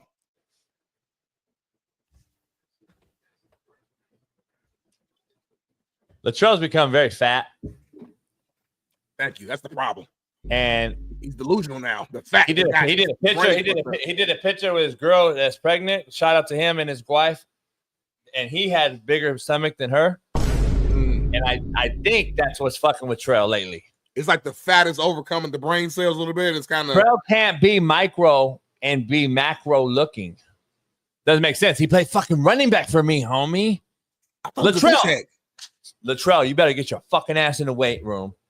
Fucking drink some water, homie, and stop fucking around. You enjoying life too much, homie. He's a running back? A running back. I thought he was a nose, homie. You seen him?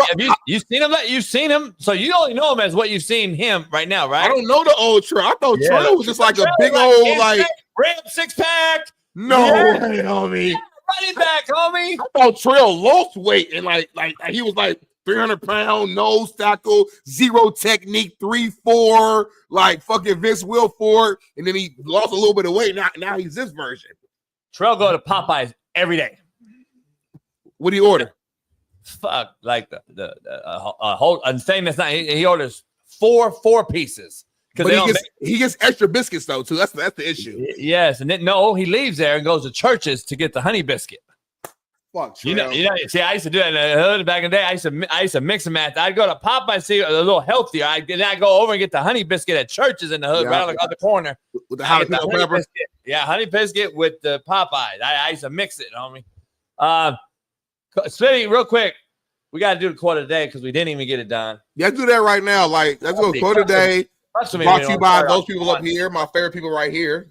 Go there. When we don't ever do it like on time and do CTB, and then we gotta go back to the Gilly and Cam. So we got a loaded fucking show in the next 40 minutes. Not really. I'm over him. He's a fucking absolute nobody. We need it for a clip though. We didn't finish it, so Bailey gonna make us do it. So go ahead. Quote of the day, JB. Bring high energy. What do we got? Hardships prepare ordinary people for extraordinary destination.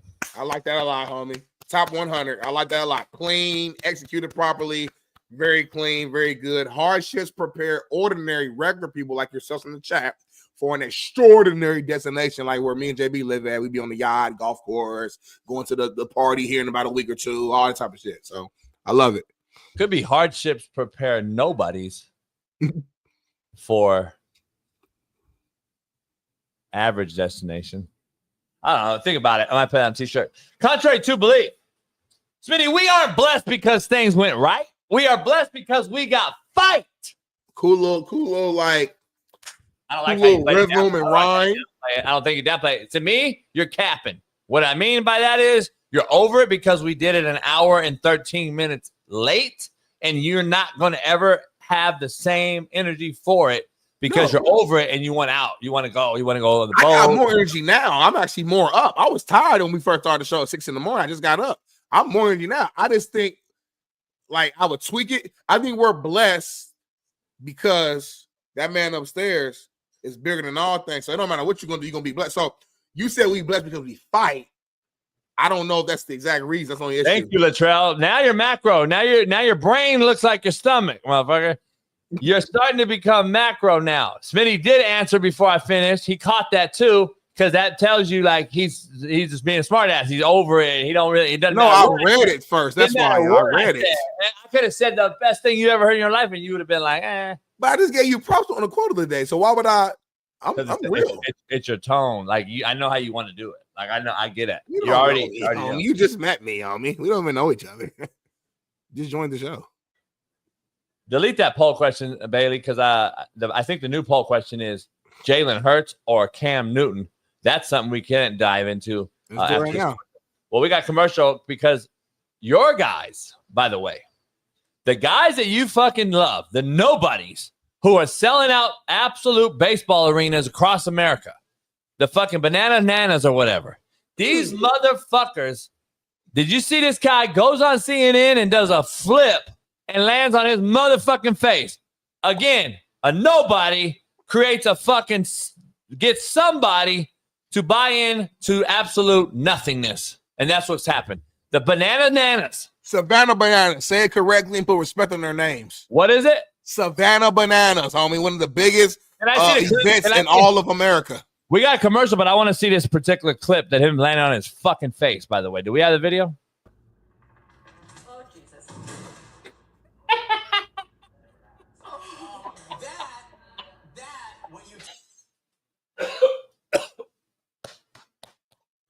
Oh, homie. What? Listen, players mess up, homie. Players What do you nobodies get, homie? Players mess up. Fucking nobodies. I'm a fan, but that's funny as hell. That just is what it is. That's good.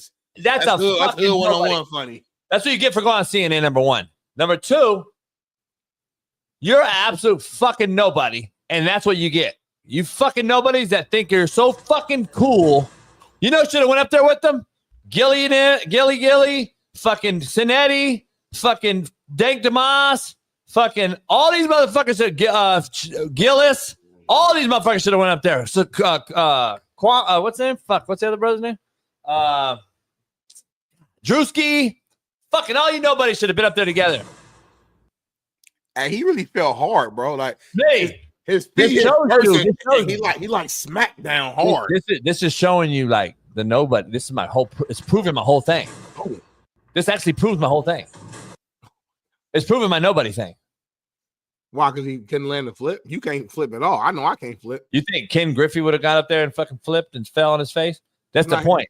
He's a nobody. He's a nobody that y'all have endorsed and made somebody. And this is who they are on a day-to-day basis, Smitty. This is the guy that I rolled up to the prom with some fucking Lokes on and some Cortez and a Lolo with the homies and didn't because I couldn't go to the prom because academically ineligible to go. And I get there. Well, a little bit. I had like too many demerits or whatever they called it. So I get there and I took his bitch from the prom. She got in the low and we drove off and got, and then I sent her back and she went home with him. That's how I used to do it. That is what this guy is. He was a nobody in high school. He was an absolute fucking nobody. He was nothing. And so you guys made him this social media TikTok star. He created Bananas, and boom, this is what he is. This is going back to showing you what he was in high school before he became Drewski and Gilly and fucking Cincinnati and fucking Dang Tomas. This is them, homie. This is them. Oh, Jesus.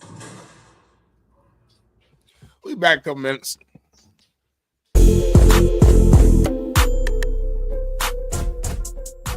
Hey, well, fuck it. I'll go home tonight. I'll drink my yak and smoke my stick, and I'll get it back cracking.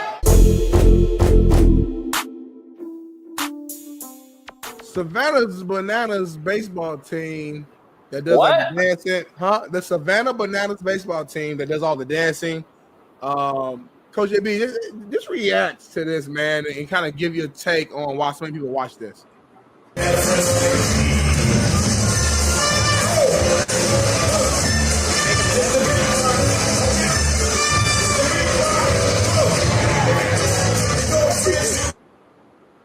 They're one of the more popular, sports teams. They're almost like the Harlem Globetrotters for baseball is how I would compare it. And very popular. People love them. They literally sell out crowds, make a lot of money. A lot of these guys actually played, I think, baseball at some point for real, or maybe in college or whatever. Now they kind of do this thing for fun. But what's your take? Why do you think so many people actually like them? Hey, baby. Good morning. Go back to his name. Rewind. Go back. Rewind it. Right there. Pause it. Go back to his name, Bailey. Let me see his last name. Let me see that right there. That's why. Because he sucks cocks. Because he's a gay.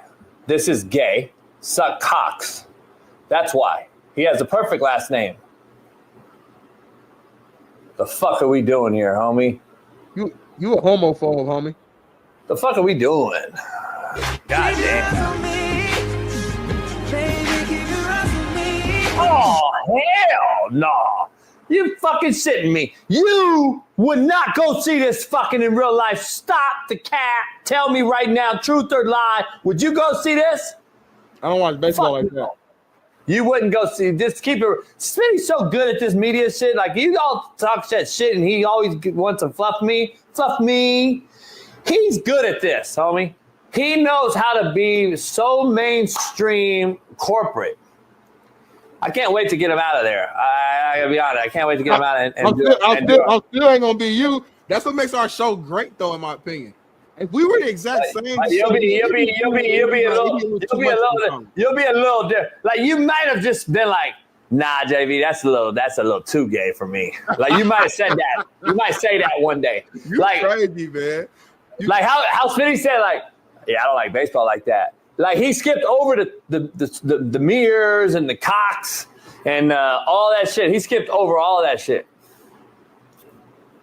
I'm a bad boy, homie. I'm a bad boy, homie. You know how to do it. Like, you know how to play the game. The chat, like, they so micro, like, thinkers. They're so simple-minded that they don't even catch all the little shit I be doing. Oh, I know. Yeah, no. I'm so good in advance in this space because I have the it factor again, because I don't have to watch Laker games. I know everything about the game last night.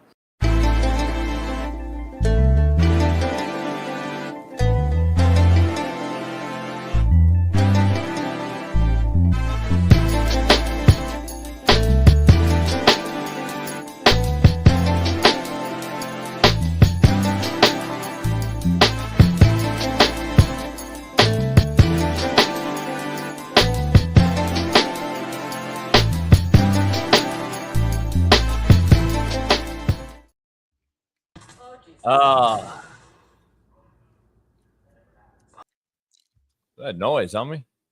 Yeah, I hear that too.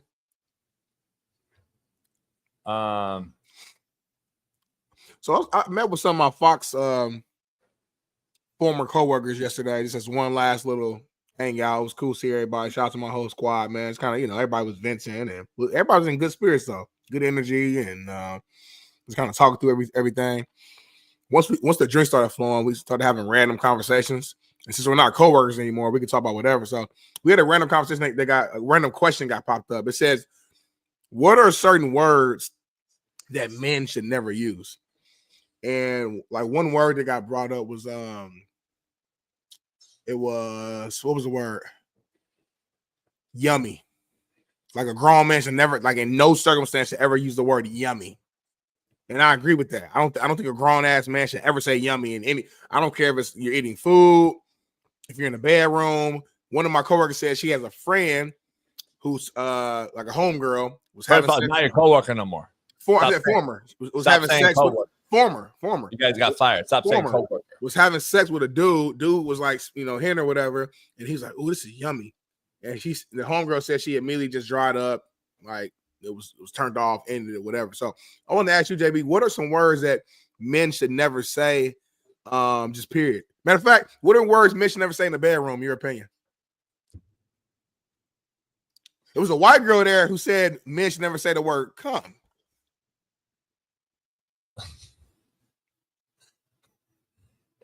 I was going that route, Jennifer, with a Y. I was going your way. I was like, this we were drunk. We were drunk. We were drunk at that point. Yeah, it sounded like white people shit. They were there too. It sounded like conversation of white people shit. Speaking of white people shit, do we have some white people shit? I don't know. But let me ask you something. So you're saying you can say avocado toast, but not yummy, huh? Yummy's the cutoff? Yeah. I've never said yummy in my life till just now. So you said it. Yeah. I think yummy, though, you made me think of something. Yummy is equivalent to saying, as a man, K. Oh, that's a good one. I couldn't think of, that's a great one, actually. If a man says K, I'm pissed. Or text me back K. Yeah. I almost block him and eliminate him from my circle. You know, the problem is, Bay's in the background looking around confused because he uses that fucking shit. It's his generation who uses it. They're so lazy, they don't want to spell out okay, so they just put K. But I don't K rhymes with hey. I think hey rhymes with May, and May rhymes with yay. I think K is a female thing. Very, very female. And I like when females say it. Yeah, whole another conversation. Yeah, like it moved my shit hard when girls. Yeah, it moved my shit a little from the left side to the right, and I'm like, I think that is a thing women should say, but boys and little boys and men should never say K. And the problem is, you guys are teaching your little boys, to say K, and then they become banana. Then they become Cincinnatis and Gilly. Then they become little boys who want to be men playing women in sports. See what you guys have started? You have started it with K. You tell your little boy, it's okay to take K. Then that motherfucker grows up to be gay. That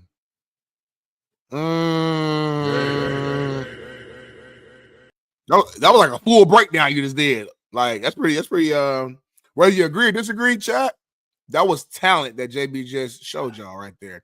He can discuss anything, give you a full breakdown. I can give him any topic right now, and he'll just like give a full fucking XY equals, you know what I mean? Like a full breakdown, like reason why this is this or why this is not this. I love it. Let's play a game. Let's do it. Overpaid, underpaid. That's it. I don't need a whole long breakdown. I need you can give me one why and that's it. All right, let's go. Overpaid, underpaid. Dak Prescott, go. Dak Prescott is overpaid, and the reason why he's overpaid is because he has not delivered. And when it matters the most, which is the playoffs. Now he's a really good regular season quarterback, but in the playoffs he does not win. And we've seen that time and time again. It doesn't matter if it's the defense, it doesn't matter if it's the offense, it doesn't matter if it's the head coach. There's always some different excuse, but the common denominator is that Dak Prescott is the common guy and a common reason, the leader of that team, and the reason why they don't win. And the thing about it is that when you think about the Cowboys, I mean, the Cowboys was America's team, and they're a franchise that's historic and a franchise that won 3 Super Bowls in the 90s to have all types of Hall of Fame. I said, limit it to one reason why. And then, see, I got control of the show too. And then I fucking see what I'm saying? He does this shit on purpose. Did you know I said, say overpaid or underpaid, Mr. Smith? Yeah, I asked him that. No, you kept going on purpose. You were trying to make content as a content creator. I said, just make overpaid, underpaid. And then I said, give him one why. And you were talking so fast, a very good content creator, but it's so fast and said a bunch of fucking nothing that everyone else forgot the game now. And now I don't even know. It's a moot point almost because I don't know anything you said. I just, you said it. It's like he hasn't won the big one. And that would have been it. And then let's move on to the next guy. So now do you understand the game at least? Give me another go. Let's try it again. Overpaid, underpaid. Dak is overpaid, but that's it. We know why. Overpaid, underpaid. Trevor Lawrence, go. Overpaid.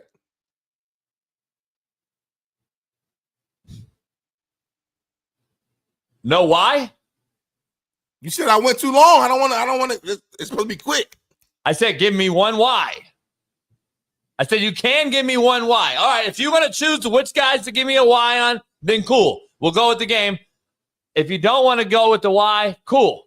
So, but make sure that you give it a little bit of why. If certain guys, I'm sure you will. I'm sure if I pick Lamar Jackson on this list, I don't know if I have him on there, but you'll probably have a whole fucking soliloquy. Trevor Lawrence is overpaid right now. At the time he got paid, I thought it was fair. He's overpaid as of now. Number 3, overpaid, underpaid. Patrick Mahomes, go. Underpaid.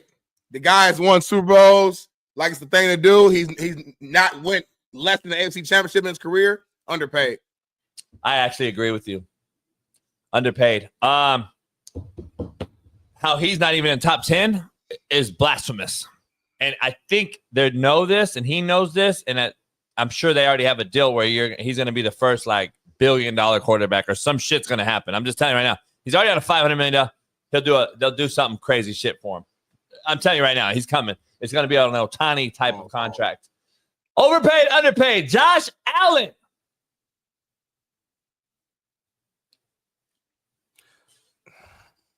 Underpaid. Really? Josh Allen does everything. That team last year, we did not have any expectations of them making it as far as they did and really being a good team. He had no weapons, and he literally carried that team, figuratively and literally. So, underpaid.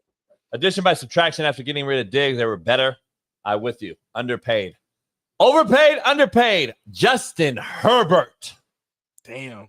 Right now, overpaid, and I love Justin Herbert. I always say that. I'm still a believer, but he is super underachieved in the biggest games. Like almost like Dak Prescott, kind of, but almost worse only because he's more talented than Dak. He's super talented. Justin Herbert could be the best quarterback in the league. I'm with you. Overpaid. Overpaid, underpaid. Tua. Overpaid. Just injuries. I mean, I'm not saying it's his fault. I don't know what the situation is. He gets hit in the head. His arm is stuck. All type of shit going on. So, like, he can't finish seasons. I mean, his arm blood? Huh? His arm gets what? Like his arm, his arms get stuck. Like he's almost died like twice. Now, credit to him for keep playing. Like that's fucking talk about courage. But I mean, the motherfucker keeps like not making it throughout the season. At some point, we gotta think about that as a business and as an industry, as a team, as a unit, as a league, as a shield. This motherfucker can't finish season. I don't want to keep seeing two on the turf down there dead. I had a viral video on Twitter when it happened, the first one. You did? And, yeah, I don't know if I don't know how to find it. Are you proud of that or?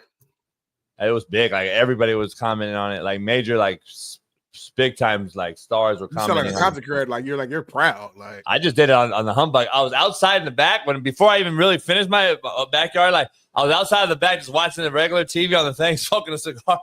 Didn't shave in weeks. I was fucking full yak, fat as hell. Yeah, and fat and motherfucker got like 5 million views overnight. And I was like, what the fuck was going on? Why is my Twitter going crazy? I remember seeing it. We showed it a long time ago, years ago. Did we?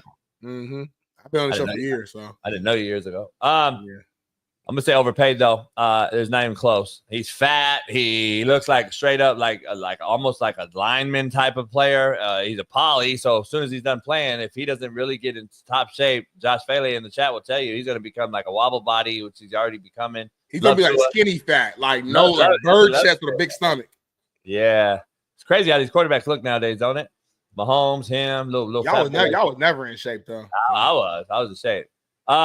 Overpaid, underpaid. Lamar Jackson. Be real. Underpaid. Again, it's very similar to Lamar Jackson. This man does everything for the team. Like, the system is Lamar Jackson. Without Lamar Jackson, this team is an average team. Like, they'll be decent. They probably win like 7-8 games, but he's the engine that makes that team go. And he's gone to AFC Championship game. He's won multiple MVPs. He sells tickets.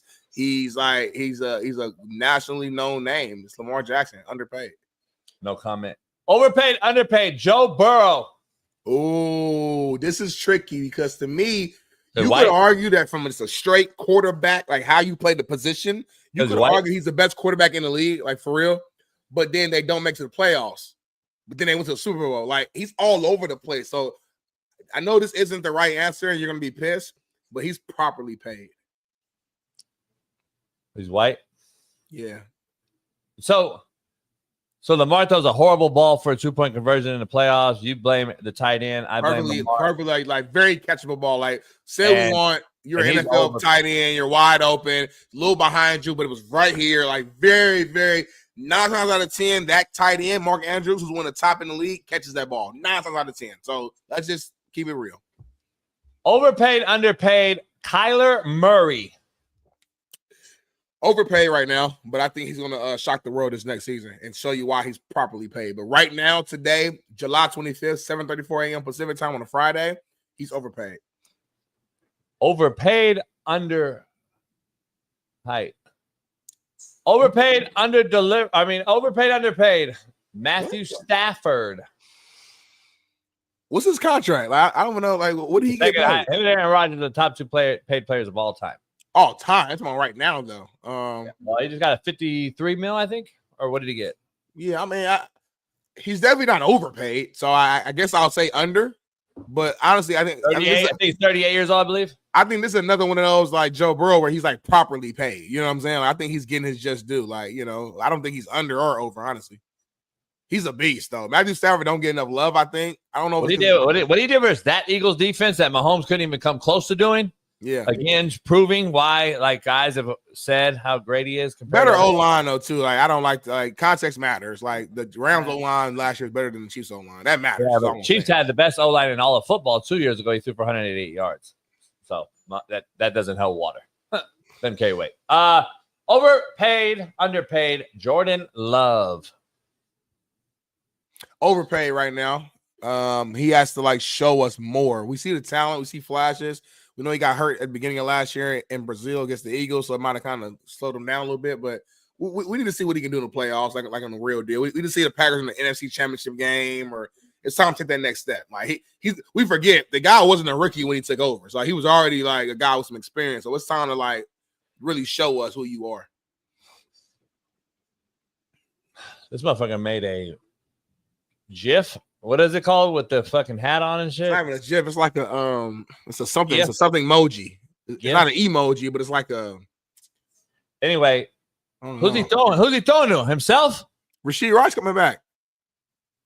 So he gets straight out the clink and go straight to practice. Rasheed Rice is good, and you got the super fast cat with the mama that looked kind of good. Cali girl. You remember we showed the clip when he was throwing money at his girl who later on accused him of doing shit and called the cops on him. Worthy. Yeah, Xavier Worthy. And they got Hollywood Brown. They got cats, homie. We're not about to give Mahomes no passes, y'all, and say they ain't got nobody. Fuck that. Hey, he got enough. Number 1 defense, Weber's on offense, best coach in the league. Go win it, Mahomes. If you don't win it, we on your ass. Pause. Jordan Love's overpaid. And last but not least, Brock Purdy. Overpaid, underpaid. He overpaid, homie. Good dude, though. Hell of a guy. I'm not mad because he hasn't been. He's been underpaid all the way up until this contract, though. That's the crazy part. He been getting paid pennies and dimes, nickels and dimes leading up. He was fuck Super Bowl, NCAA championship. He was in the MVP conversation, all making baby money. So he's been underpaid forever. But now I think they paid him too much. It's like somewhere in the middle. He made what money? Baby money. Like the shit that you think about what he did in his career and his contract at the time for the NFL standards, he was making baby money, like bullshit money. All right, play another game. I'm tired of games, bro. More or less? It's my last game. We got 2 more games. Oh, more or less, Smitty? 11.5 is the number. Can you stay macro with me and comprehend this? 11.5 is the number. I have 4 teams within that number. You got to tell me more or less. More or less, 11.5 wins, Smitty. And I have the Ravens, the Bills, the Chiefs, and the Eagles. Go. More for all of them. So the Bills, the Ravens, the Chiefs, and the Eagles are going to win more than 11.5 games, meaning they will have 12 wins. All of them will have 12 or more. Yes, correct. I mean, I'm not saying that just for the content or for the show. I feel like they're all going to have 12 or more wins. One of those teams are going to be 12-5. Another team might be 13-4. Might be another team 12-5, and you might have one like the top team that goes crazy and has a fucking 14-3 season. Those teams are the top of the top. I never bet against Andy Reid. I hate to bet against Andy Reid, man. I think the West is better. I think they're going to lose games they usually don't lose this year for some reason, but he always proves everyone wrong. I think the Chiefs will be the team on this list that could win under 11.5. If it were out of those 4 teams, I would believe. Nah. I think the Chiefs going to win under 12. I know we keep hoping and praying and all that stuff, but these guys have been in the AFC Championship game since Mahomes set the foot on the field. These guys are getting better. Again, I named the weapons that they got coming back on the offensive side. Travis Kelce lost weight. He's going to be a little better this year than he was last year, at least on the receiving side, maybe not the blocking side. And to your point, they still got Andy motherfucking Reid, and they still got that beast over there as the D coordinator. There's no way they're losing. They're winning 10 or less. Are you crazy? 10-7? Are you crazy? Andy Reid? The number is 10.5. There's 2 teams in this list. Detroit, San Francisco, go. Over. Detroit and Frisco is going to go over 10.5 wins. They both will be 11-6, and then hopefully they play each other, so that will determine who has the advantage in the playoffs. Niners will not win 9 games. You heard it here first. Shanahan's a bad boy. I'll tell you this. Anytime they have a down year, the next year they have a crazy great year. Look it up. It's a fact. Niners will not win 9 games. You heard it here first. All right, money right now, $100. Smitty, here's the number, 9.5, and I got a shit ton of teams for you to go, and I'm going to say only one time. So, 9.5, over, under. The Bengals, the Broncos, the Packers, the Texans, the Chargers, the Rams, the Buccaneers, and the Commanders. Go. You say that again, please? I said it was going to say one fucking time, man. You said a lot of fucking teams, though. 9.5 is the number. And I'm going to micro it for you. I'm going to give you the first 4, and I'll give you the second 4. There's 8 teams total. Let's go with the first 4. Bengals, Broncos, Packers, Texans. Bengals, Broncos, Packers, Texans. Bengals, Broncos, Packers, Texans. Bengals, Broncos, Packers, Texans. 9.5 is the number. It means they got to win 10 or more. So Bengals will win 10. Broncos will be under. They'll win 9. You said Bengals, Broncos. You said Texans and Packers. Okay. Packers will win 10 or more. So they'll go probably 10-7 at least. And then you said the last one was the Texans, AFC South, easier schedule. They'll win. So 3 of those teams will go over. 1 team, the Broncos, will be under. I got the Broncos over 9.5 wins this year. I think they'll be better, and they're going to be a heavy considerate in contention for the West.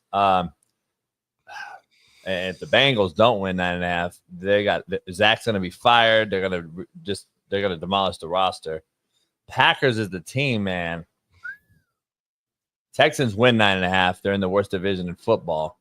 I'm going to roll with the Packers being the team that could go under 9.5 on that list. The next 4, Smitty, same number, 9.5.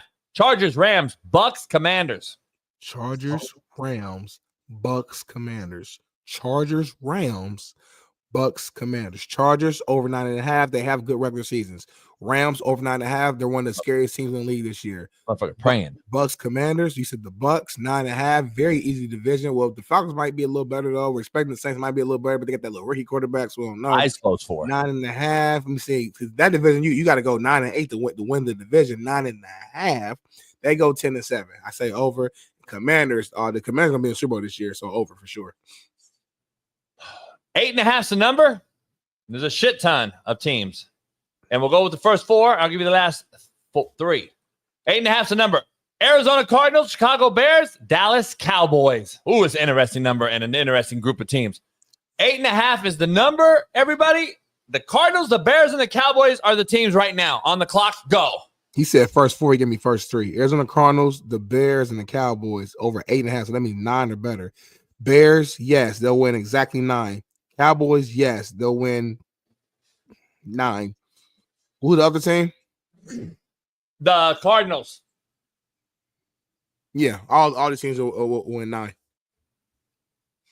The next 4 are the Minnesota Vikings, the Patriots, Steelers, and Seahawks. 8.5 is the number. Go.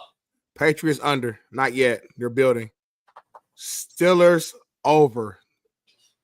Seahawks under. No Gino. Who the other team? Minnesota Vikings, New England Patriots, Steelers, and Seahawks. The Vikings over.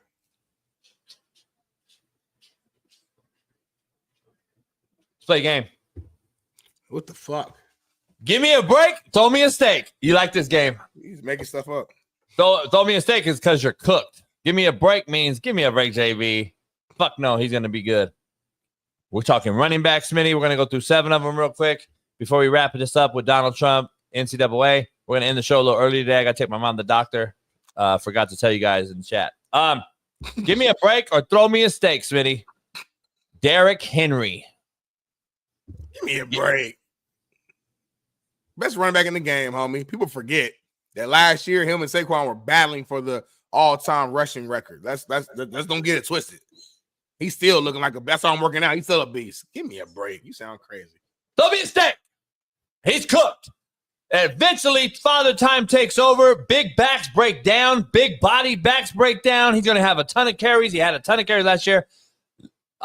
Man, I hate to say it. I love Derrick Henry. I think throw me a steak. I think he's cooked. You never loved him. Even when he joined the Ravens, you said it wasn't going to fucking work. He keeps proving you wrong.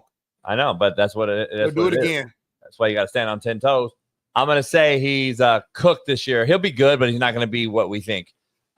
Give me a break or throw me a steak, Smitty. Najee Harris got injured. Firework popped off in his eye. Throw me a steak, homie.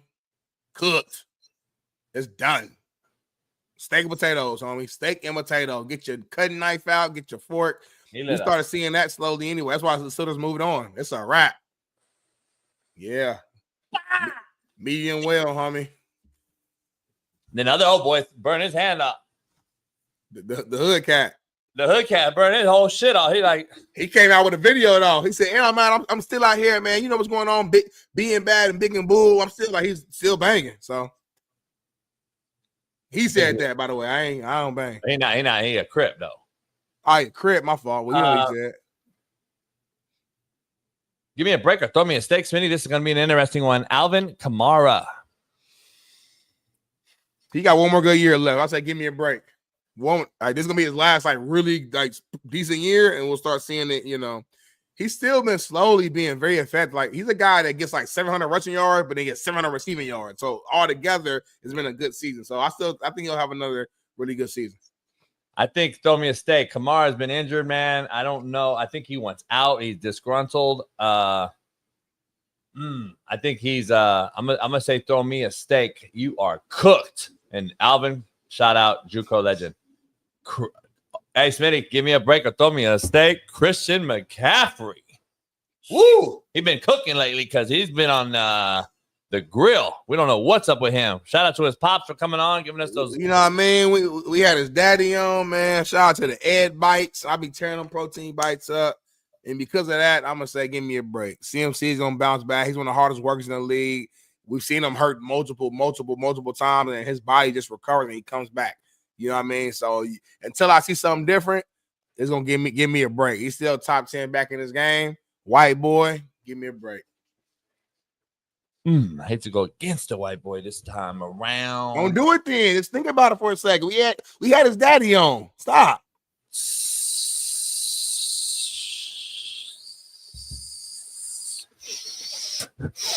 Fucking steak's bomb right now. I'm cooking a steak. Give me a steak. He's cooked. He's cooked. He's cooked, Smitty. Sorry, but running backs don't last after you get injured like that. Throw me a steak. Chris McCaffrey's cooked. Give me a break or throw me a steak. James Conner, big time back, had a good couple years. He's a tweener for me, man. Good story though, guy who I got a chance to meet him briefly, do some little work with him. That guy's a tough guy, gritty. But I'm gonna say, man, Oscar style, homie.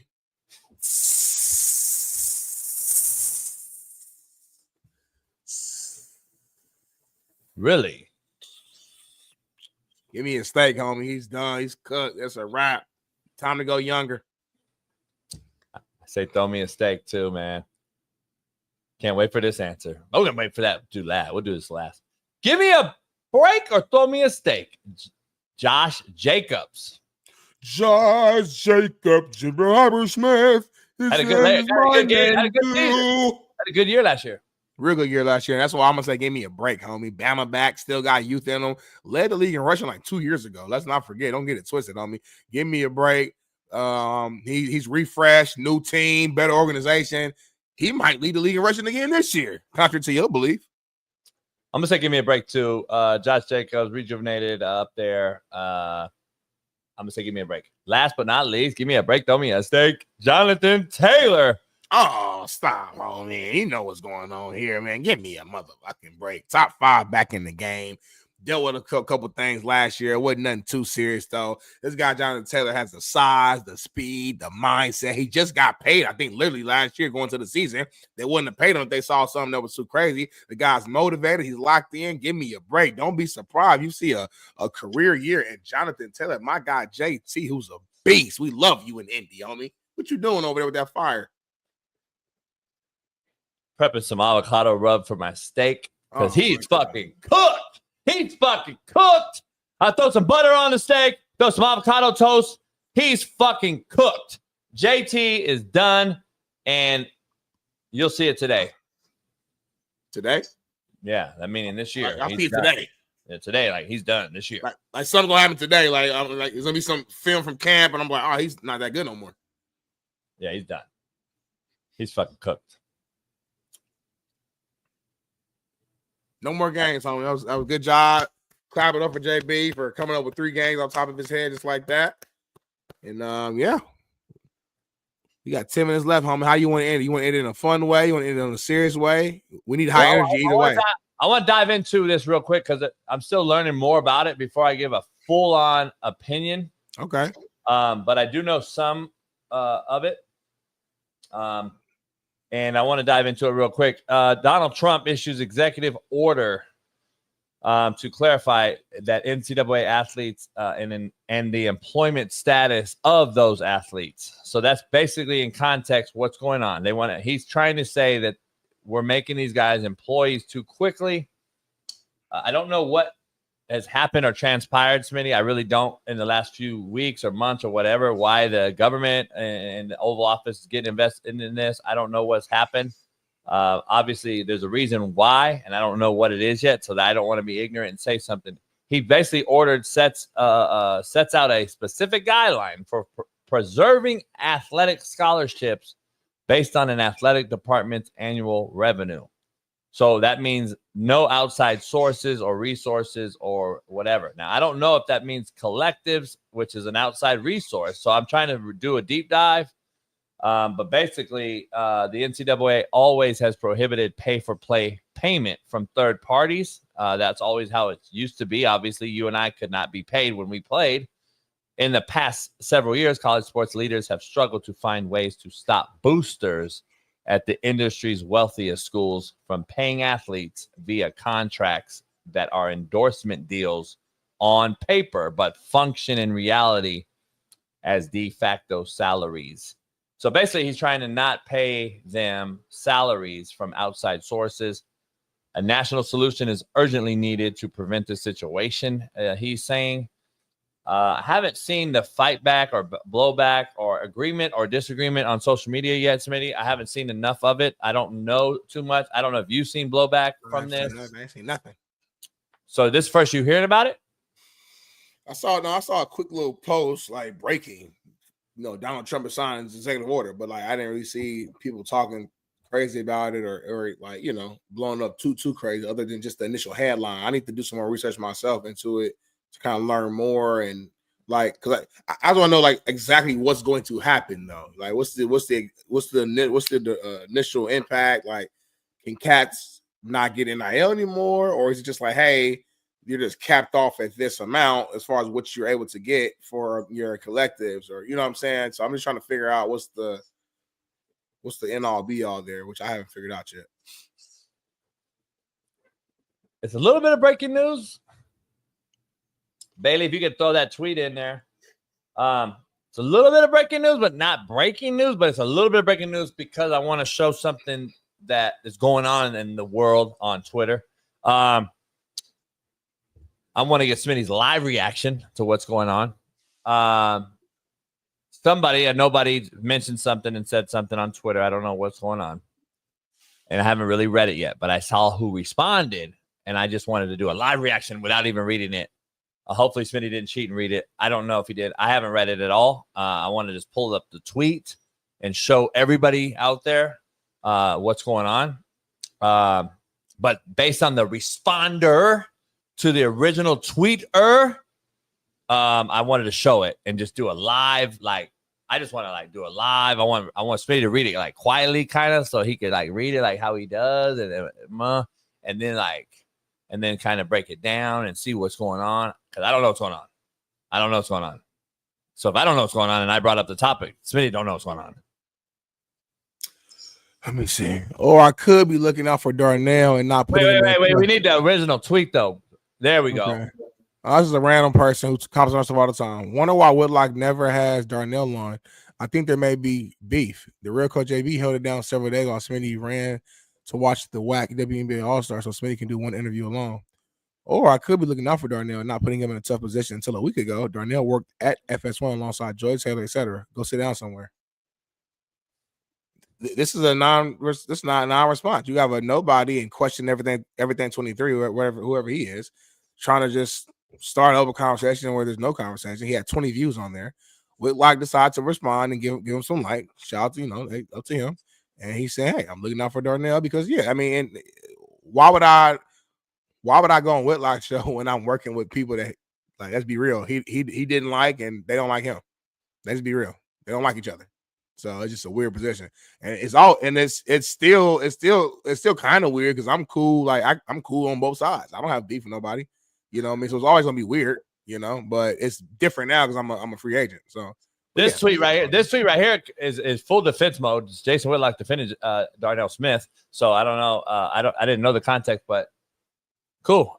Again, Smitty's a gray area guy with he has no beef with Jason. We've had Jason on the show. Jason and Smitty have fucked around. We've had him on a few times actually, and then I go on his show. So this is a moot point to me. I don't get it. This is just someone stirring up some shit, and that's what it is. So I want to give a live reaction. So that was good. Good. JB so random. I ain't a gray area. Cats ain't got no beef. I don't just create beef to create beef. Classy, San Diego. Keep it classy.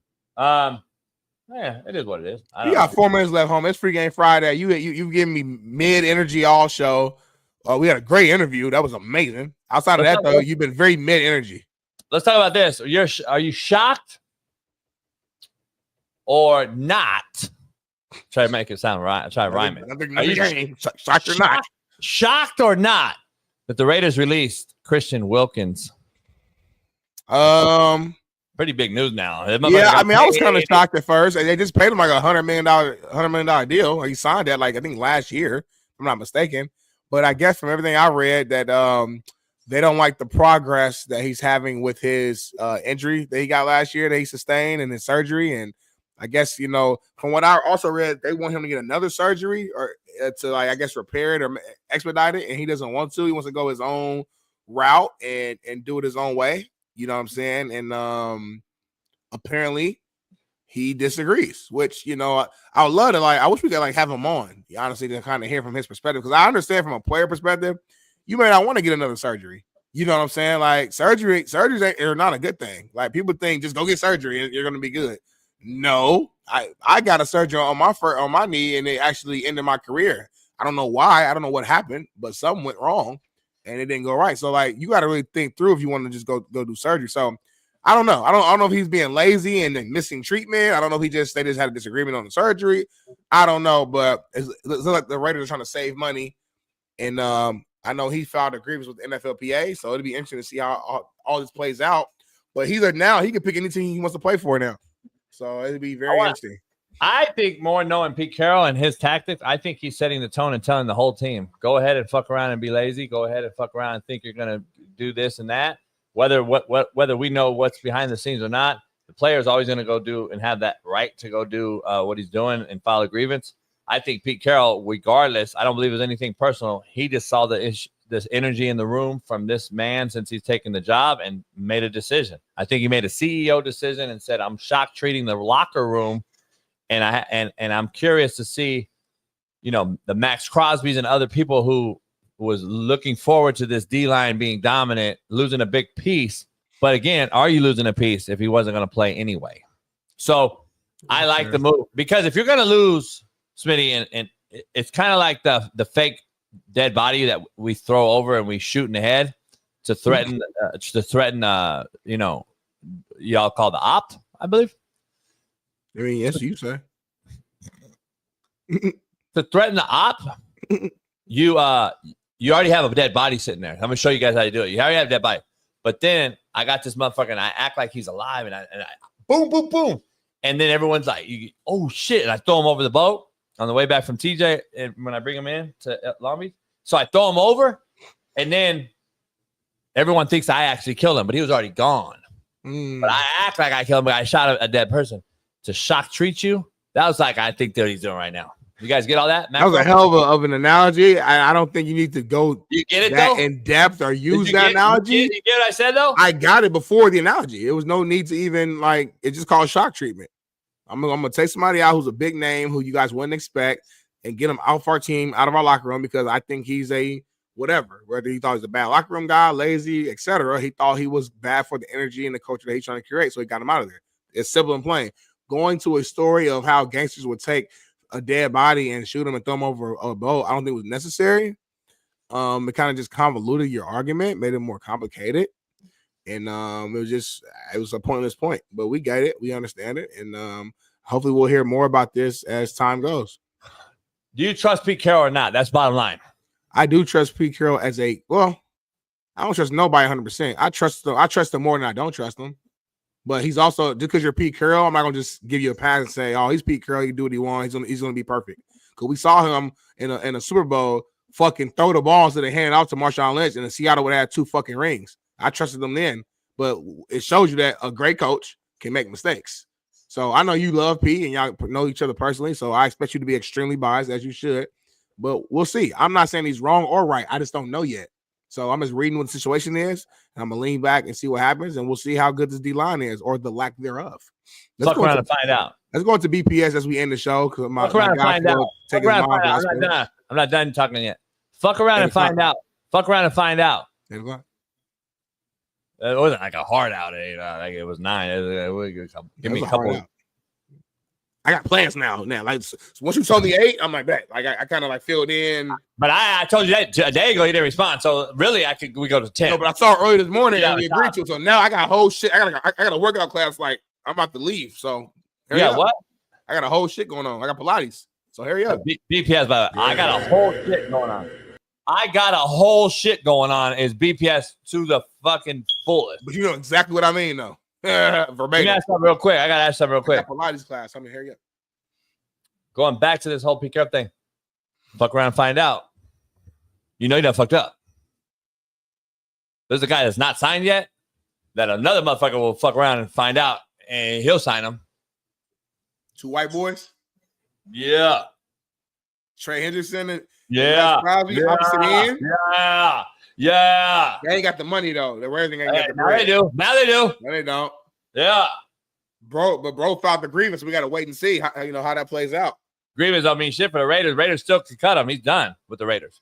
Yeah, but I'm saying if he wins that grievance, they're gonna have to pay that remaining $35 million to him, which would impact signing another big name guy. Trust and believe that. And they need interior help more than anything.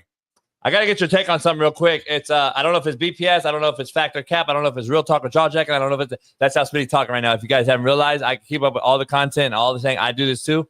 I can fuck around and find out myself. Guess what? Take a listen to this, and I want to see what Smitty reacts to it. And we want to see, we're going to call it Name That Game. So Smitty's going to actually call it Factor Cap, BPS, or Real Talk or Jaw Jacking after the clip is played. And Bailey cut this for me, and I appreciate it. So we're going to show you this little clip. Take a look. Really, what telling me I can't do something, they're going to make me do it too.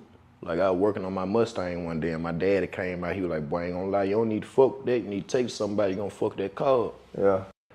I found out I had a blown head gas and a crack in my heater core. First, I changed my heater core. Found out I had a blown head gas, so I just found an old lady on Marketplace. She had an 04 Mustang, ran the same model, and the motors were compatible. Went and bought that, got a U-Haul, nigga. U-Haul and a tow dolly. Towed that bitch back to the yard. I jacked that motherfucker up, snatched the motor out my shit, snatched the motor out her shit, put her motor in my shit, crunked that bitch up.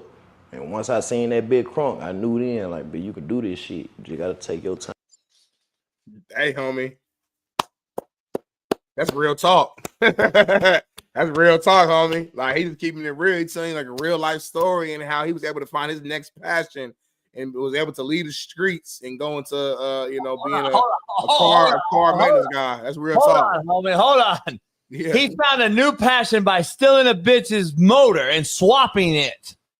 Hey, man, everybody has the origin story. Sometimes some of your favorite heroes got a fucked up origin story. Batman's parents got killed and they turned him into a savage. You know what I'm saying? Everybody has a story.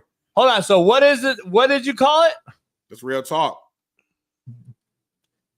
That's real talk. He's keeping it real. Like, you hear about the tone, you can hear the pain in his voice, the seriousness in his voice. That's real talk. I respect it though. Whether you agree with it or not, like, it can still be real and you can disagree with it, contrary to your belief. You're so micro. Like, he's giving you that. Look at his face, homie, in this little screen grab. He's serious about what he's saying. And he said, this is when I knew I could do this shit. So it was a moment he needed to be able to know, like, damn, I can really do this shit. You know what I mean? So, by the way, I don't know if you guys heard that. It was a little noise in that video. I don't know if y'all heard that. I don't know if you want to rewind a little bit, but it was a noise in the video I heard. So I don't know. You gonna fuck that car. Yeah. I found out I had a blown head gas and a crack in my heater core. Homie. That was not Bailey, by the way. Homie. Bailey, put that in. Put what in, I mean? You didn't even send the link. Somebody just texted me. Oh, homie, I don't know how to say this and break this to you, homie. Boy, we're playing gangster. Look at him. Got a tag on his toe. My boy still clipping his toenail. It's different between my boy and your boy. It's different between me and you. You interviewed a nigga on your platform who ain't nobody, and he got on there and talked about Deion Sanders, Beyonce, Jay-Z, a bunch of... Come on, man. You say I'm a nobody. Your son a nobody now, nigga. I'm a human. I'm not a dead corpse. So here's what the text I got was, homie. They said, oh, boy, stole our nobody take, homie, is the macro level of this, not any of this other shit. I haven't listened to the thing. They said your boy is now using our term nobody on a national scale, homie. Again, stealing our shit. Now, nobody is starting to circulate. Is it ironic? Is it me just trying to say it's coincidence? Yeah, you're reaching on this one. It's You're reaching on this one. You're using our shit, homie. People been calling people nobodies for fucking years. Now, the shit that they stole from us for sure, without a shadow of a doubt, is WPS, BPS. There's nobody ever in the world ever said that. So for a fact, they stole that shit. Nobody? You didn't make it call somebody a nobody, homie. Stop. I didn't say I made it up. What I'm saying is, I've heard him say it before. It's ironic. He's not saying the way you saying it anyway. Yeah. He's not saying the way you saying it. He said, Charleston White just said, you said I'm a nobody. Come on, homie. They didn't steal it from you. But this is why, listen, I ain't about to go into detail, but that's fucked up, man. Charleston White, man. I'm telling you right now, I know you a fan. I'm as the guy I'm not a fan. As the guy who owns this show too now. I'm not a fan. Coming on this show. I'm on the fucking show. I have Charleston White on. If you want a one-on-one, cool. If I'm off, you're not. If I'm on the show. We're not having on the show. Tell me there's no more Fox. That's what shows. Hey, ain't nothing to do with Fox. I don't want the motherfucker on this show. I don't give a fuck about Fox. Stop bringing up Fox, by the way. Stop bringing up. Don't say Fox no more. I don't give a fuck about Fox. Ain't got nothing to do with Fox. I don't want him on the show. I don't respect him. White on the show. I don't respect him. I don't want nobody here who I don't respect on the show. No, I don't want that. I don't want the fucking lames. You all want lames on the show. When I came on the show, you had lames on the show every week. I don't want nobody's on the show. I don't want that on the show. I want respect on the show. Is Charleston White a nobody? Yes. Yeah, I agree. No, that's a nobody. I agree. That's your actual definition. And you a fan of it. That's a literal nobody. And you love him. He's a nobody. He's literally a nobody. But these other ones are? What?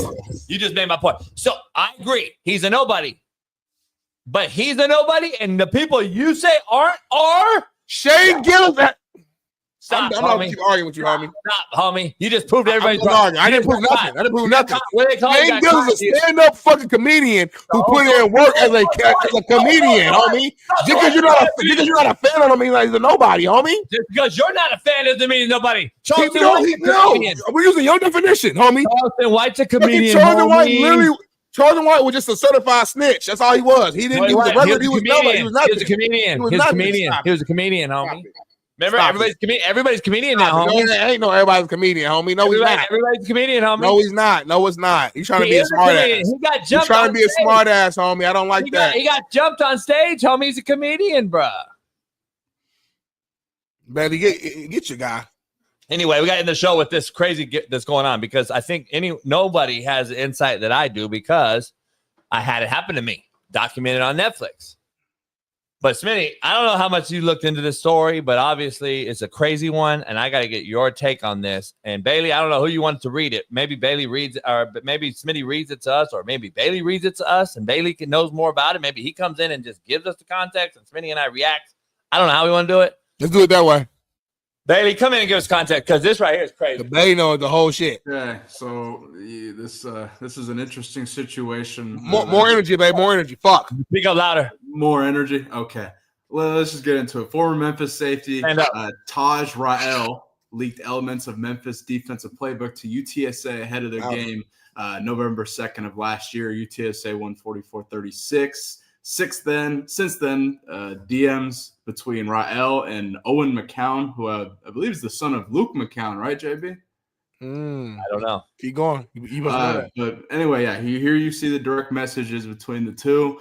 Rael was previously reported I've left the team in October, but a source close to Memphis tells Tiger Sports Report, who really have been kind of providing the insight on all of this, that he was dismissed from the team, adding more context for the alleged motive of this. In the alleged DM, Rael also notes a weak link in Memphis's defense with injured safety Cortland Marsh, who, when healthy, started ahead of Rael. Interesting note there. Marsh's injury held him out of the Memphis's loss to UTSA. A former player from Memphis's 2024 team tells Tiger Sports Report, we're on the field and their offense has a check for every single one of our defense's checks. Rael transferred to Purdue this offseason. And Purdue, here's a statement from them. Our coaching staff sees the scenario as being mischaracterized and does not have any concerns moving forward.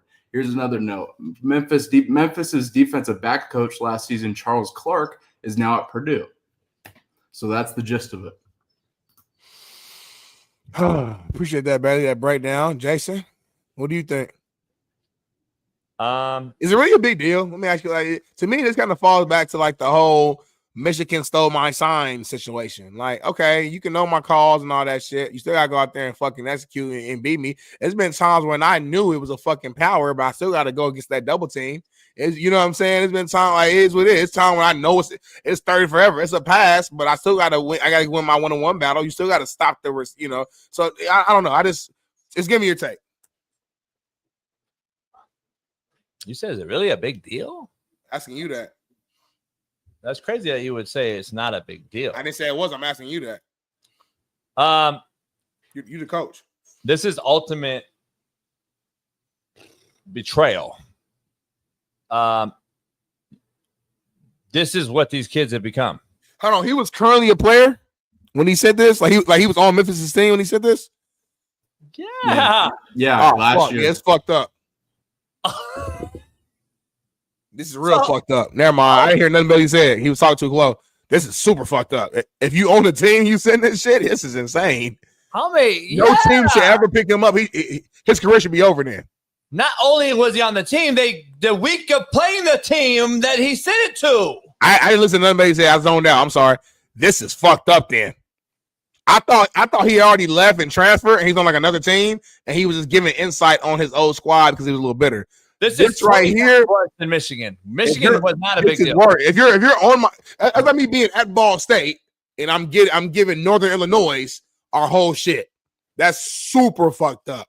That's corny. That's lame because you wasn't starting and you wasn't playing, so you in your feelings and you want to do some get back. This is some shit. This is just Bailey, where did he go? Didn't the kid transfer? This is not manly shit right He's here. at Purdue with Odom. And Purdue fucking signed him, man. Purdue, that's a bad look, homie. Well, again, maybe they didn't know. Obviously, they didn't know. No, but I heard yesterday though that whoever he went, I didn't know Purdue, but they removed him off their whole roster and website. I don't know if that's. I haven't confirmed that. We'll just Google him real quick and see. That's not confirmed. Let's go on their website. I went on their website. He's still there as far as I saw. So he's going into his I guess redshirt senior year. He was at Old Dominion, transferred and was at Memphis, and now final year at Purdue. Oh yeah, that's foul. Never mind. That's foul, homie. So he not only did he betray his coach and everyone that gave him a scholarship, the university itself, he betrayed every single person in that locker room. What it tells me is, again, to my point for the last 5 years, these are the most enabled, entitled kids you've ever seen, and you continue to want without giving. This is absolute betrayal of everyone involved. And if this happened back in the day, the players would have beat the fuck out of him. He wouldn't have got out the locker room, number one. Number two, the coach would have cut him right away. He would have been done. Michigan thing is normal. It's been happening forever. I broke that down when it happened. We talked about it on this show. No, it's a bad comparison. Again, I didn't know that he was still on the team. So this shit right here is just like the coach who backstabbed me and sent the playbook to our opponent on Netflix. And it's crazy how this is happening. It's the biggest bitch move you can possibly commit. You are a complete bitch. You did it versus your team that y'all probably kicked it with and shared fucking DMs with and hollered at hoes with and all the shit y'all did together. And then you did this to them. Yeah. For whatever reason. I have no idea. Blows my mind. And then he dissed one of his teammates. You know what I mean? Oh, the weakest link is the strong safety. He's injured in his hamstring. Like, what? These cats are bitch made, homie. That's how we raised. This is the kids, dog, that we're fucking seeing play now. These are who they are, bruh. I've been telling you, these cats, I've been telling cats, homie, these cats are bitch-made cats. That's what they are. There's nothing else you can say about it. There's no loyalty. And I blame the adults and I blame the transfer portal for all of this. Because if you had no transfer portal and he couldn't go to 4 fucking different schools that meant absolutely nothing to him, and the fucking name on the front of the jersey meant nothing to him, if Ball State means nothing to you, or Memphis, or Florida, or whatever, then and you're allowed to go to 4 schools. First of all, you never get a degree. You don't even know where you graduated from. You never build a relationship with any type of people, that boosters or etc., to get a job later in life. You're absolutely give a fuck less about the university itself. You're looking for a bag of money. This is not what college football was intended to be. It was for maturation. It was for development. It was for fucking growth. It was to get you where you could not get yourself. All this stuff was for what college athletics was for. Now we've created it pay for play, which goes back to what Trump is doing, which I'm going to do a deep dive in and talk about Monday. It goes back to that. And you now have been paid to play, and it's ruining the fabric. One note I will add. So he was dismissed from the team about a month prior to this game. And so this is kind of that kind of seems to be the motive as to why he would do this. And that's even bitch exactly. It's even more bitch. Yeah, it's still foul. This is weird. It's just weird energy. I mean, that's just like a kid. Like you chose to go to Memphis. Yeah. And it's like I got a sour taste, Smitty. Coach cut me, or I'm sure of it, and I would bet dollars to dimes because I've coached 1,000 of these cats. This kid was an absolute shitbird during his time, and then he got cut for something that he did or what have you, or he wasn't playing, Smitty, and he became a shitbird, and then they had to kick him out because he was doing other shit. And then this is what his next reaction was to do. This is what he did next. Like, this is what this kid is right here. Like, this is an absolute fucking, this is what's happening, homie. Like, have you ever had a player that, like, I don't know, transferred to your school, whether it's high school, college, it don't matter the situation, and like you guys are playing that school the next season, and you got a few just tidbits from them? I'm just asking, like, I'm not saying that whole playbook, but just like, because I never took. Alan will tell you, he'll contest. I never took a player from another team in our division, in our league. Got you. Okay. Because if he couldn't play for me originally, he wasn't going to play for me after he left that place. Right. And I'm always going to ask that, though, because I mean, I know in football, it's like, hey, any advantage you can get, like if you're like the team that's receiving the benefits, like if a player came on my team and he used to play it, I don't know, Toledo or whatever, and he knows a few things. You sure if you're on this team now and you're just telling us, hey man, I'm just letting you know, whenever you hear Riz, that means they're going to do this to the right or whatever. It's like, all right, that's cool. But to like send the whole playbook and get like that's I don't even understand. Like, I don't get it, man. This is why I'm still standing on business. I don't understand. I don't understand the coaches that take these cats. I don't get why Purdue would take this motherfucker from Memphis in the first place. I'm just saying that's what do they call it? Hating up, or you never hate up. You hate. I mean, you always hate up. You never hate down. You never. Do you think Purdue? You think they knew this before this conversation, this text? I don't think they did. No, and that's not my point. Like, regardless if they did, like Purdue and Memphis are not on the same level. Memphis DB coach went to Purdue. And so my point is, though, like, I don't understand. Like, that has nothing to do with it. Like, you know what I'm saying? Like, the head coach of Purdue had nothing to, like, he's the main guy telling, no, I don't want that motherfucker. So, like, I just don't understand these guys that are leveling down. I've never seen it this. If you couldn't play for free from Gate, that's the mentality I had. I'm not taking. I called it other people's trash. You're not going to be a treasure at my place. Like, and if I lost you in the recruiting battle and you want to come back to me, I can't do it. No. Last question before we end the show. Do you have any negative feelings towards the Owen, the McCown kid, like for receiving it and participating in it? Or everyone should tune in to Coach JB show every day. Coach JB has the best transition ever. Coach JB Darnell Smith just cooked me. I'm about to get on it though. The journey starts tomorrow because I got to get a double chicken bowl from Chipotle today. This motherfucker ain't starting his journey. He said the journey starts tomorrow because today I got to get a double chicken Chipotle bowl. That lets me know right now where you stand, homie. You're not locked in. You're not focused. You're going to be fat for the next 10 years. And unfortunately, it's going to take something. I'm not saying something real serious, but it's going to take something to trigger you to tap back into that space. Either your girl's going to call you fat one day. Something's going to happen where as a man, you're like, all right, I'm tripping, homie. You're going to get back in the gym. So until then, though, I don't know, man. I'm teasing pieces up for you, Trail. I did not know you was a running back. You had a six-pack, all that. You complete opposite now. I'm like, you're bigger than me now, and I was a 3-tech. So I'm gonna act like I didn't hear the question you just tried to throw at us. Nobody else did either because I played it off really well, so nobody even knows what you were saying. But it's equivalent. It's equivalent to me bringing up something at Fox about like joy or something like that during if you were still working at Fox. That's what question? Huh? Hold on, my question to you? How? The one you tried to sneak in there and I tried to cut it off real quick? That one, yeah. I don't understand that. You specifically wanted a reaction about the other side of that shitbird, and that's where yeah. How are you cool with him or something? He's been on the show. Huh? He was on the show when you were not here that day. Oh, that exact person? The daddy. Ah, okay. Well, never mind then, my fault. Belly asked you, was he the son of the daddy? You said you didn't know, so I didn't think it was confirmed. Homie, you talk about a lot. You have a lot of people on the show, homie, so I didn't know that. My fault. I know he was your best friend. You're not my best friend. All right then, homie. I know y'all hung out tough. I know he came to fucking Paloozas, homie. Scary ass motherfucker. He got you scared now. Oh, so now you just a hardcore. Yeah, soft ass motherfucker. I had his daddy on my show, so you can't think about him. Smitty get fired on Planet ERF, homie. Smitty get fired on his day off. Now he just big dick Willie. He over here right wing, Trump, fucking conservative, talking shit to everybody. Now he's just calling out the chat. Smitty just really. It's 8:22, homie. You gotta take your You got BPS. You got BPS. You're gonna end it with BPS. P's and P's up. Be careful on the drive. We're gonna end it with BPS, and then we out. With this married dude for like 2 years, right? Cool, we kicking, we vibing, we got a great ass bond. He know, or I know he married. He know I got a situationship. Good, peaches and cream.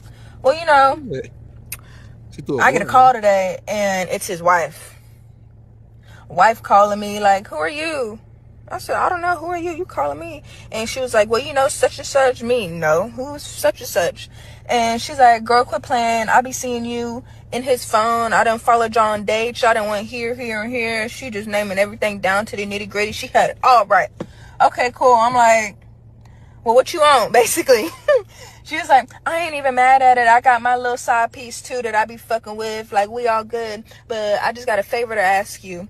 Can you make sure he goes out on this weekend and I'll pay you to take him out? Just tell him you got a good surprise because I got my own little situationship and I just want to make sure we ain't bump heads." Okay, bet. We can do that. Well, she give me the money. She tell me where they going so, you know, we don't bump heads. Well, I take her money. I book the same restaurant that they was going to. We pull up at the same time. She see them, they see us. Yeah, you not finna cheat on my nigga. The fuck? Too Lord.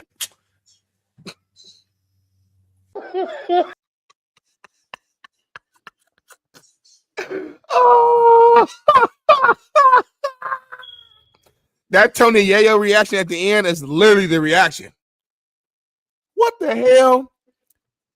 So you cheat? So you sleeping with a married dude?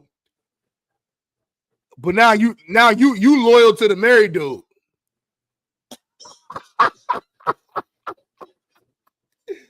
JB, I don't know, man. You called it. You said married. You said women cheat more than men. You just said that, homie. You just said it, homie. That's a 30-minute conversation, homie. I've had many AEs over here say, Google it right now. Men cheat more than women. Stop. No, they don't. There's real research out there. Women are the number one cheaters. Period. They're the number one cheaters. Nurses specifically. I don't know about nurses. I don't know about that.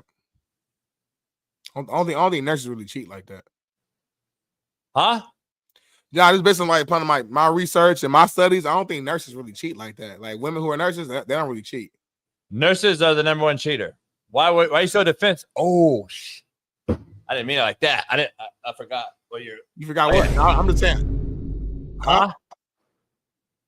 No, your wife's a no, I would just say no. I was tripping. I knew your wife was a nurse. No, it had nothing to do with her. I was just saying I don't think nurses cheat. That's from what I heard. Nurses, from what you heard, nurses are the number one cheater. It's literally like Google it right now. But when the A's told you to like, Google Google live right now. When the A's ask you to Google who cheats more, men show up, but you said that's wrong. So I don't understand when it's like. I mean, I'll Google it just for the sake of the show.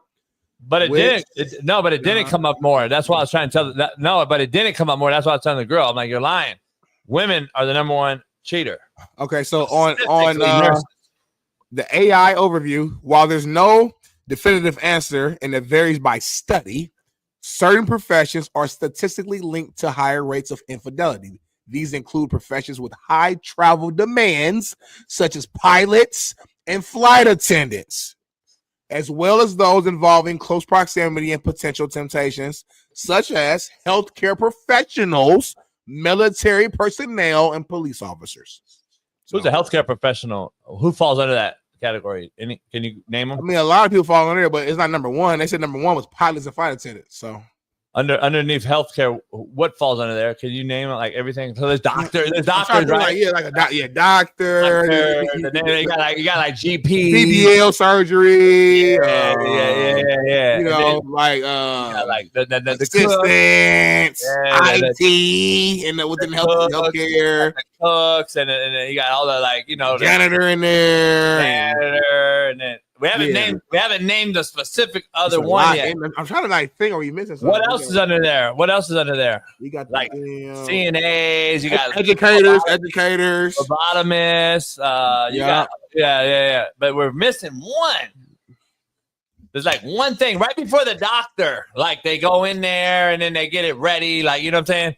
But sometimes they have like the ass, and then like people get turned on to clinical assistant, like clinical partner, CP. Some people like they wear their shit a little different, so they got ass, and then guys like, oh, you're cute, you're in a uniform.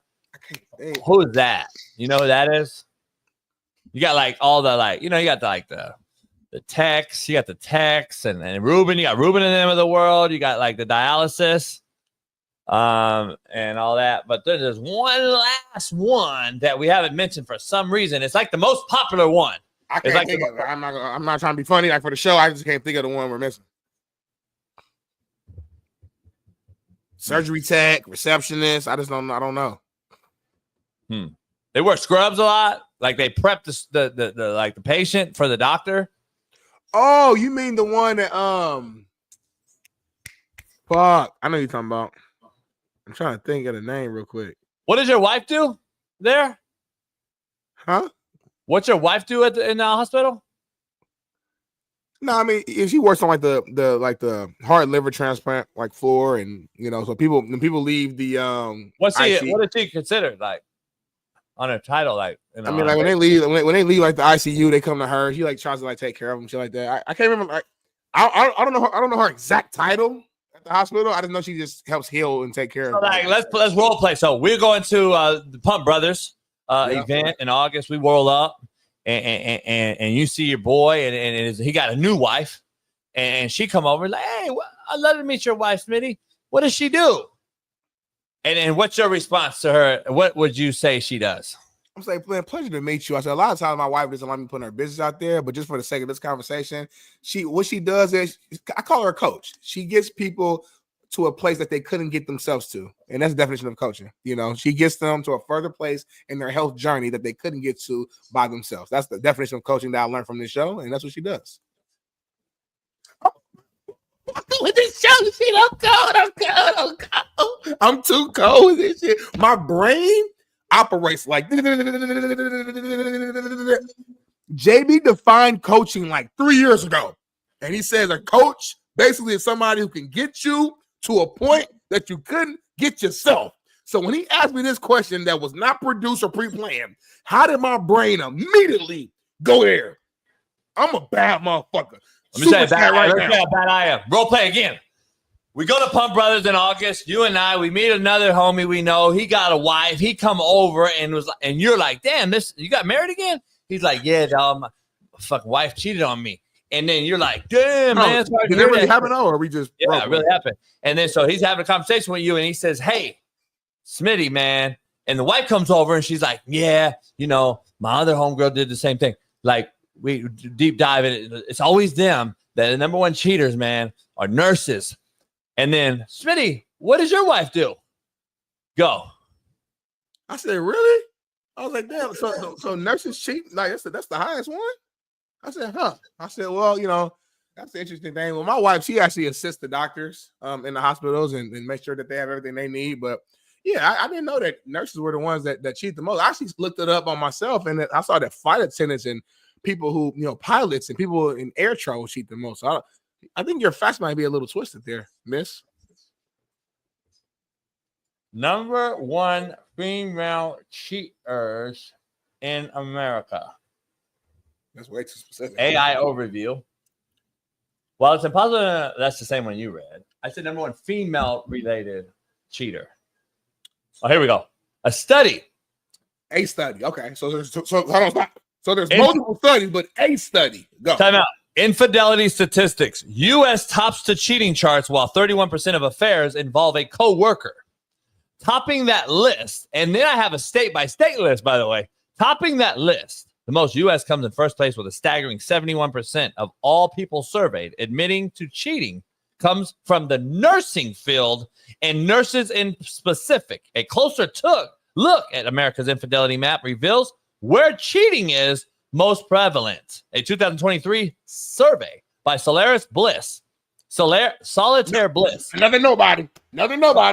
No, Solitaire Bliss, which polled nearly 2,000 people, found California, Texas, Alabama, and Nebraska to be the top 4 states for infidelity in the nursing field. Additional data from Ashley Madison highlights Columbus, Ohio, and Florida cities such as Miami and Orlando in having the highest rates of unfaithful nursing partners. My wife is from Detroit, and she got her nursing degree in Indiana. This has nothing to do with her. Yeah, we live in Cali now. That has nothing to do with her. Like, what are we talking about? I mean, why are you going so hard about this nursing cheating shit? Like in summation, what are you trying to say? We'll be back Monday, man, for the realest show on planet Earth. By the way, let's give everybody a rundown of what's going on. So when is that? Next week would be what? We got like 2 more weeks left now because of you. So August 8th. Is that what the date is, Smitty? It's what you showed. You said August 8th to the 23rd, 25th. So can we give an update on who's coming on next week on the show? That's why we can't do it. So listen, next week, we should have a very interesting discussion. We have Michael Lombardi on the show. Michael Lombardi on the show, Bill Belichick's GM. So we should have a great conversation just specifically only about GMs, about coaching, and those things. I'm sure nobody wants to talk about anything else with him. Yeah, so we'll keep it all the way professional. We'll keep it all the way professional. So we'll have Michael Lombardi on next week. We got a couple other people. Oh, we have the Magic Man on Monday, right out the gate. If anyone knows who the Magic Man is, Don Majkowski. Can't wait for him to join us. We'll have him on. That was a quarterback that Brett Favre backed up as he entered the NFL. We'll have him on. We've had him on before. We'll have him on. And then talk to him about starting sharp and some of those early moments. Yep. Yeah. Talk about him. And then on the 8th, though, of August, start putting down your calendar that we're going to have a hiatus. We're going to take off 2 weeks for our vacation that we haven't had yet all year long.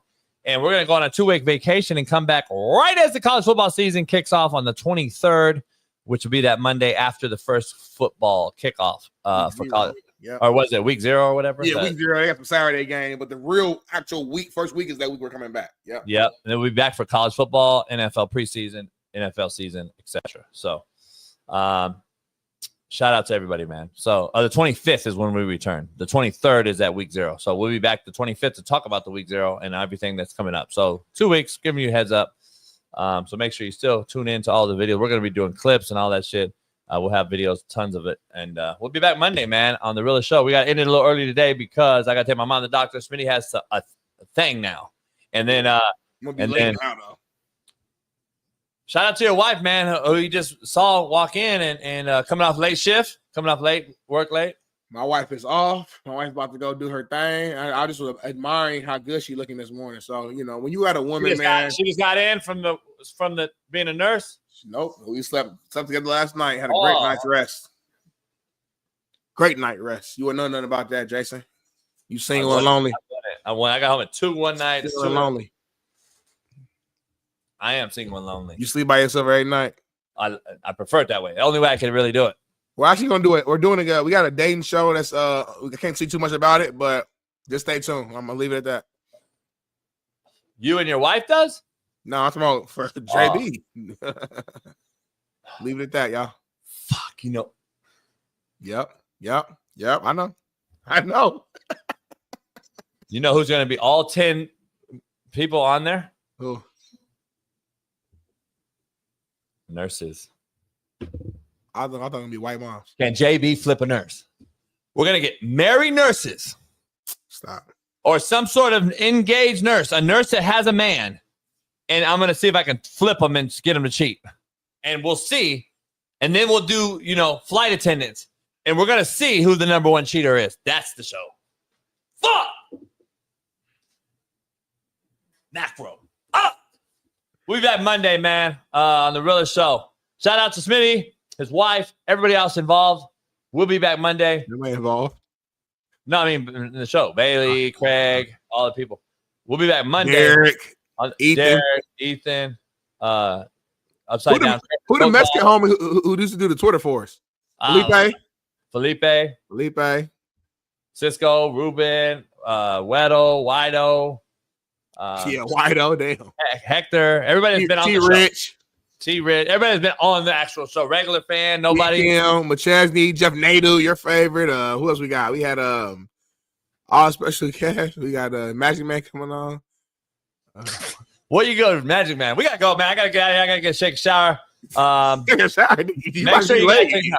Don't use a wash rag. Use your fingers. Nasty white boys. All right, y'all. That's why we smell better. We'll see you Monday. Paris, shout out to Paris too.